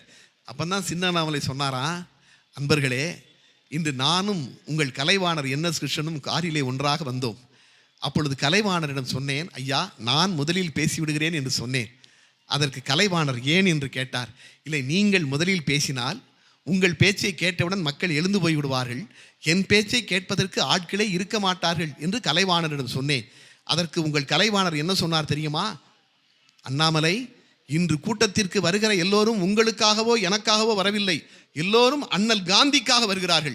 அதனால் யார் முதலில் பேசுகிறார்கள் யார் இரண்டாவது பேசுகிறார்கள் என்று பிரச்சனை அல்ல. நீங்கள் பேசினாலும் இரண்டாவது பேசினாலும் அதை முழுவதுமாக கேட்பதற்கு மக்கள் அப்படியே உட்கார்ந்திருப்பார்கள் என்று உங்கள் கலைவாணர் சொன்னார். நான் பேசி முடிக்கிற வரை நீங்கள் எல்லோரும் அமர்ந்திருப்பீர்களா என்று கேட்டேன். அமர்ந்திருப்போம் அமர்ந்திருப்போம்னு மக்கள் சொன்னாங்களாம். உடனே கலைவாணர் எழுந்து வந்து, இல்லை அவர் மாற்றி சொல்கிறாரு, நான் தான் அப்படி சொன்னேன், முதல்ல நான் பேசினா கூட்டம் எந்திரிச்சு போயிருப்பேன்னு. வேறு ஒன்றும் இல்லை, கர்வம் யாருக்குமே வரக்கூடாது என்று மறைந்த பிறகும் காந்தி இன்று பாடம் நடத்தி இருக்கிறார் என்று சொன்னார். நினைச்சு பாருங்க, ஒரு இடத்தில் அப்படி ஒரு இடத்தில் இப்படி. அதுதான் வாழ்க்கையில் புரண்டு புரண்டு வருகின்ற பொழுது. ஆனால் நீங்கள் நான் ஜெயித்தவருடைய வரலாற்றை நாம் படித்து பார்க்கின்ற பொழுதெல்லாம் ஒரு விஷயம் தெரியுதுங்க, யாருமே எப்பொழுதுமே இந்த ஈகோ பார்த்ததே இல்லைங்க. நான் பெரியவன், தனக்கு ஆக வேண்டும் என்றால், தான் வளர வேண்டும் என்றால், யாராக இருந்தாலும் எப்படி இருக்க வேண்டும் என்று அவர்கள் தான் சொல்லி தந்திருக்கிறார்கள். ஈகோவே தேவையில்லை என்று அவர்கள் சொல்லி தருகிறார்கள். அதுதான் உண்மை. அப்படிப்பட்ட கவிதைகள் கவிஞர்களாக இருக்க அவர்கள் கொடுக்கிற படைப்புகளாக இருக்கட்டும், கவிதைகளாக இருக்கட்டும், எதுவாக இருந்தாலும் அதுதான் நமக்கு அப்படித்தான் பாடம் நடத்துகின்றன. வாழ்க்கையில் ஜெயித்தவர்கள் வெற்றி பெற்றவர்கள் எல்லோரும் ஈகோ பார்த்ததே இல்லை. தங்களுடைய கடமையை அந்த நேரத்தில் எதை சொல்ல வேண்டுமோ அப்படி சரியாக சொல்லி சென்றிருக்கிறார்கள். அதனால் தான் அவர்கள் ஜெயித்திருக்கிறார்கள் என்பது உண்மை. கவியரசர் கண்ணதாசனை விடவும் காவிய கவிஞர் வாலியை விடவும் சமீப காலத்தில் நான் ஒருவரை பார்த்ததே இல்லை. கவிதைகளை படிக்கின்ற பொழுதெல்லாம் எப்படியெல்லாம் ஒரு கவிதையை சொல்லும் போது கூட எப்படி என்று என்னை போன்றவர்களுக்கு ஒரு பாடலாசிரியர்களுக்கு பாடம் நடத்துகிறவர்கள். கவியரசர் கண்ணதாசனுடைய ஒரு கவிதையை நான் சொல்லலாம், ஒரு பாடலை சொல்லலாம், நீங்களெல்லாம் ரசித்த பாடல்கள் வேறொன்றும் அல்ல. அதாவது ஒரு பாடல் என்பது திரைப்பட பாடல் இன்று எந்த நிலைமையில் இருக்குது என்று நமக்கெல்லாம் தெரியும், அது வேறு. ஆனால் ஒரு கவிதையாக இருக்கட்டும், ஒரு பாடலாக இருக்கட்டும், ஓமை கவிஞர் சுரதாவை முதலில் சொன்னேன். ஒரு பாடலில் அவர், உங்களுக்கு தெரியும், ஆடி அடங்கும் வாழ்க்கையடா, அந்த பாட்டில் எழுதியிருப்பாருங்க, சிரிப்பவன் கவலையை மறக்கின்றான், தீமைகள் செய்பவன் அழுகின்றான், தீமைகள் செய்பவன் அழுகின்றான், சிரிப்பவன் கவலையை மறக்கின்றான். அடுத்த 2 வரி எழுதுவார் பாருங்க, இருப்போம் என்றே நினைப்பவர் கண்களை இறந்தவன் அல்லவா திறக்கின்றான். இருப்போம் என்றே நினைப்பவர் கண்களை இறந்தவன் அல்லவா திறக்கின்றான். என்ன பாருங்க, என்ன கருத்து பாருங்க. ஒரு திரைப்பட பாடல் தான், ஒரு திருக்குறள் மாதிரி எனக்கு தெரிகிறது. அப்படியே நம்மை உருவாக்கி நம்முடைய இலக்கியங்கள் அப்படித்தான் நம்மை வந்திருக்கின்றன. ஒரு பேர் வைக்கும் போது கொடுங்க, மாப்போசி சொல்லுவாருங்க, மாப்போசி சொல்லுவார். அதாவது ஒரு பள்ளிக்கூடத்திற்கு போய்விட்டு மிகப்பெரிய அறிஞராக தமிழுக்கு மண்ணிற்கு கிடைத்தவர் மாப்போசி. அவர் எல்லையை மட்டும் நமக்கு மீட்டு தரவில்லை. ஆனால் இன்னைக்கு எத்தனை பேருக்கு மாப்போசியை பற்றி தெரியும் நினைத்து பாருங்கள். ஒரு சாதாரணமாக காமெடி பண்ணுறவங்களை வச்சுக்கிட்டு அவங்களையும் நம்ம மேடை கூட்டு வந்து நம்ம நிகழ்ச்சிகளை பார்த்துக்கிட்டு ரசிச்சுக்கிட்டு இருக்குமே ஒழிய, எவ்வளவு அறிஞர்கள் இந்த மண்ணில் எப்படியெல்லாம் செய்திருக்கிறார்கள். மாப்போசி ஒரு முறை வியந்திருக்கிறேங்க. அதாவது நம்முடைய உங்களுக்கு தெரியும் சிலப்பதிகாரத்தை எப்படி கொண்டாடியவர் என்று. ஒரு முறை சென்னையிலே ஒரு கேள்வி கேட்டார். பாரதிய வித்யாபவனில் கேட்கிறார், சிலப்பதிகாரத்திற்கு எதற்கு சிலப்பதிகாரம் என்று பெயர் வைத்தார்கள்? நினைத்து பாருங்கள், சிலப்பதிகாரத்திற்கு எதற்கு சிலப்பதிகாரம் என்று பெயர் வைக்க வேண்டும்? கண்ணகி கதை என்று வைத்திருக்கலாமே, ஏன் இளங்கோவடிகள் ஏத்தா என்று கேட்டுவிட்டு கேட்டார். மக்களை பார்த்து கேட்டார். அவரே ஒரு பதில் சொல்லி இருக்கிறாரு. அடடா, இளங்கோவடிகள் உண்மையிலே இப்படி நினைச்சு சொன்னாரா, இல்லை இவர் தான் இப்படி கற்பனை பண்ணியிருக்கிறார்? அந்த அளவிற்கு அது பொருத்தமான. அவர் சொன்னார், வால்மீகி ராமாயணத்தில் ஒரு காட்சி, அதாவது ஒரு பெயர் வைக்கும்போது கூட நம்முடைய தமிழ்மொழி காவியங்களுக்கு எவ்வளவு பண்பாட்டோடு பெயர் வைத்திருக்கிறது என்று சொல்லிவிட்டு அவர் சொன்னார். வால்மீகி ராமாயணத்தில் ஒரு காட்சி, ராமனிடம் மானை கேட்கிறாள் சீதை. ராமன் எவ்வளோ சொல்லி பார்க்குறாரு, அடுத்த தீபாவளிக்கு வாங்கி தரேன், அப்புறம் வாங்கி தரேன். கேட்கல அந்த அம்மா, அடம் பிடிக்குது, வேணும் மான் வேணும். சரி, ஒய்ஃபு திரும்ப திரும்ப மனைவி அடம் பிடிக்கிறா. போயிட்டாரு. உங்களுக்கு தெரியும், மாயமான் கீழே விழுகிறான், லட்சுமணான் என்று அலறுகிறான். திரும்ப வந்து பார்த்தா சீதையே காணவில்லை.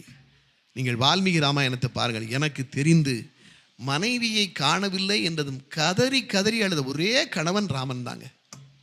அதுவும் வால்மீகி ராமாயணத்தில் அந்த சோகம் அதிகமாக காட்டப்படுகிறது கம்பராமாயணத்தை விடவும். உடனே அவனை சுக்ரீவன்ட்ட கூட்டு போகிறாங்க. இது மாப்போசி சொல்கிறார். சுக்ரீவனிடம் போகிறான் ராமன். அப்பொழுது சுக்ரீவன் சொன்னானாம், நேற்று நான் கானகத்தின் வழியாக வந்து கொண்டிருந்தேன். அப்பொழுது வானத்திலிருந்து ஒரு பெண் அழுகுரல் கேட்டது. அது மட்டுமல்ல, அவள் தான் அணிந்திருந்த நகைகளை எல்லாம் எடுத்து கீழே விட்டெறிந்தாள். அவற்றை நான் எடுத்து வைத்திருக்கிறேன். அவை உங்கள் மனைவியின் நகைகளா என்று பார்த்து சொல்லுங்கள். இவை உங்கள் மனைவியின் நகைகளாக இருந்தால் நேற்று உங்கள் மனைவி கடத்தப்பட்டிருக்கிறாள் என்று தெரிந்து கொள்ளலாம் என்று சொல்லி அந்த நகைகளை கொடுக்க, அந்த நகையை ஒரு பெண் அணிவதைப் போல ராமன் வரிசைப்படுத்தினாராம். மேலே நெற்றிச்சூடி, கழுத்தில் அணியக்கூடிய சங்கிலி, இடுப்பில் அணியக்கூடிய ஒட்டியானம், காலில் அணியக்கூடிய சிலம்புலாம் வரிசைப்படுத்திவிட்டு பக்கத்திலே இருந்த தம்பி லட்சுமணனை பார்த்து சொன்னாராம், லட்சுமணா, இவை உன் அண்ணியாரி நகைகளா என்று பார்த்து சொல் என்று. அப்பொழுது லட்சுமணன் சொன்னாராம், அண்ணா, என் அண்ணியை தினமும் நான் பாதங்களை பணிந்து வணங்கித்தான் பழக்கம். ஒரு நாளும் என் அண்ணியை நான் நிமிர்ந்து பார்த்ததே இல்லை. அதனால் என் அண்ணியின் பாதங்களில் அணியக்கூடிய சிலம்பு மட்டும்தான் எனக்கு தெரியும். மற்ற நகைகளை பற்றி எனக்கு ஒன்றுமே தெரியாது என்று லட்சுமணன் சொன்னாராம். அதை சொல்லிவிட்டு சிலம்பு செல்வர் மாப்போசி சொன்னார், எப்படி சீதை ஒரு பத்தினி தெய்வமோ அதை போல கண்ணகி ஒரு பத்தினி தெய்வம். கண்ணகி கதை என்று வைத்தால் அதை படிப்பவர்களுக்கு கண்ணகியின் முழு உருவமும் நினைவிற்கு வரும். ஆனால் கண்ணகியின் முழு உருவமும் நமக்கு நினைவிற்கு வரக்கூடாது. அவளுடைய பாதங்கள் மட்டும்தான் நினைவிற்கு வர வேண்டும் என்றுதான் அதற்கு சிலப்பதிகாரம் என்று இளங்கோவடிகள் பெயர் வைத்தார் என்று சொன்னார். ஒரு பெயர் வைக்கும்போது கூட, ஒரு காவியத்திற்கு பெயர் வைக்கும்போது கூட அவ்வளவு பண்பாடு. ஆனால் இன்று தங்கள் தொகுப்புகளுக்கு அல்லது சில கவிதைகளுக்கு உச்சரிக்க முடியாத அளவிற்கு வார்த்தைகளை கொட்டுகிறார்கள். கேட்டால் எங்கள் வலி என்கிறார்கள். நான் கேட்கிறேன், புரட்சி கவிஞர் பாரதிதாசனை விடவுமா பெண்களின் வலியை நீங்கள் சொல்லிவிட முடியும்? ஆடவரின் காதலுக்கும் பெண்கள் கூட்டம் அடைகின்ற காதலுக்கும் மாற்றம் உண்டோ? பேடகன்ற அன்றிலை போல் மனைவி செத்தால் பெருங்கிழவன் காதல் செய்ய பெண் கேட்கின்றான். வாடாத பூ போன்ற மங்கை நல்லால் மணவாளன் இறந்தால் பின் மணத்தல் தீதோ? பாடாத தேனீக்கள் உலவா தென்றல் பசியாத நல் வயிறு பார்த்ததுண்டோ என்று எங்கள் புரட்சி கவிஞர் கேட்டாரே, அதை விடவுமா நான் பாடிவிட முடியும்? ஆனால் இப்படி சபை நாகரிகமற்ற வார்த்தைகளை ஏன் பயன்படுத்துகிறீர்கள் என்பதுதான் என் போன்றவர்களுடைய கேள்வி. ஒரு பெயர் வைக்கும்போது கூட இளங்கோவடிகள் எப்படி சிலப்பதிகாரம் என்று பெயர் வைத்தார் என்று மாப்போசி சொன்னார். இதையே கொஞ்சம் நகைச்சுவையாக நம்ம திருவாரூர் சண்முக வடிவேல் சொல்வார். ராமன் சுக்ரீவன்ட்ட சொன்னானா, இப்படி காணு என் மனைவி என்ன கேட்கும்போது சுக்ரீவன் சொன்னானா, என்னுடைய மனைவி வேற எங்கள் அண்ணன் தூக்கிட்டு போயிட்டான், அதை நீ தான் மாட்டி தரணும். நம்ம ரெண்டு பேருக்குள்ள ஒரு ஒப்பம் தானா. பக்கத்தில் அனுமார் நின்றுக்கிட்டு இருந்தாராம். ஓஹோ, கல்யாணம் முடிச்சா ஒன்று இப்படி தூக்கிட்டு போயிடுவாங்க இவளுக்கு, நம்ம கல்யாணமே முடிக்கக்கூடாதியா அப்படின்னு அனுமார் முடிவெடுத்ததா தனக்கே உரிய நகைச்சுவையோடு நம்ம திருவாரூர் சண்முக வடிவேல் ஐயா அவர் சொல்வார். அது ஒரு நகைச்சுவைக்காக அவர் சொல்றது. ஆக எதற்காக சொல்லினேன் என்றால், நம்முடைய கவிதைகளாக இருக்கட்டும், கவிதையினுடைய புத்தகங்களாக இருக்கட்டும், எப்படியெல்லாம் இருந்திருக்கின்றன என்று நான் ஒரே ஒரு செய்தி, எல்லா கவிகளையும் சொன்னாலும் திருக்குறளை சொல்லாமல் முடிக்க முடியாது. சமீபத்தில் நான் ஒரு புத்தகம் படித்தேங்க. உண்மையில் எதற்காக சொல்லுவேன், திரும்ப திரும்ப புத்தகங்கள் தான் நமக்கு அறிவை விருத்தி செய்கின்றன.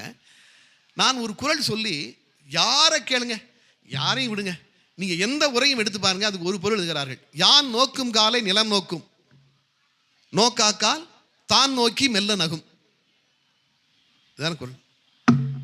இதுக்கு நீங்கள் எல்லாரும் செல்ஃபோன்லேயே இருக்குது, நம்ம எல்லாத்துலேயுமே பொருள் வருது. இப்போ எல்லாரும் உரை எழுதிருக்காங்க. என்ன இருக்காங்க?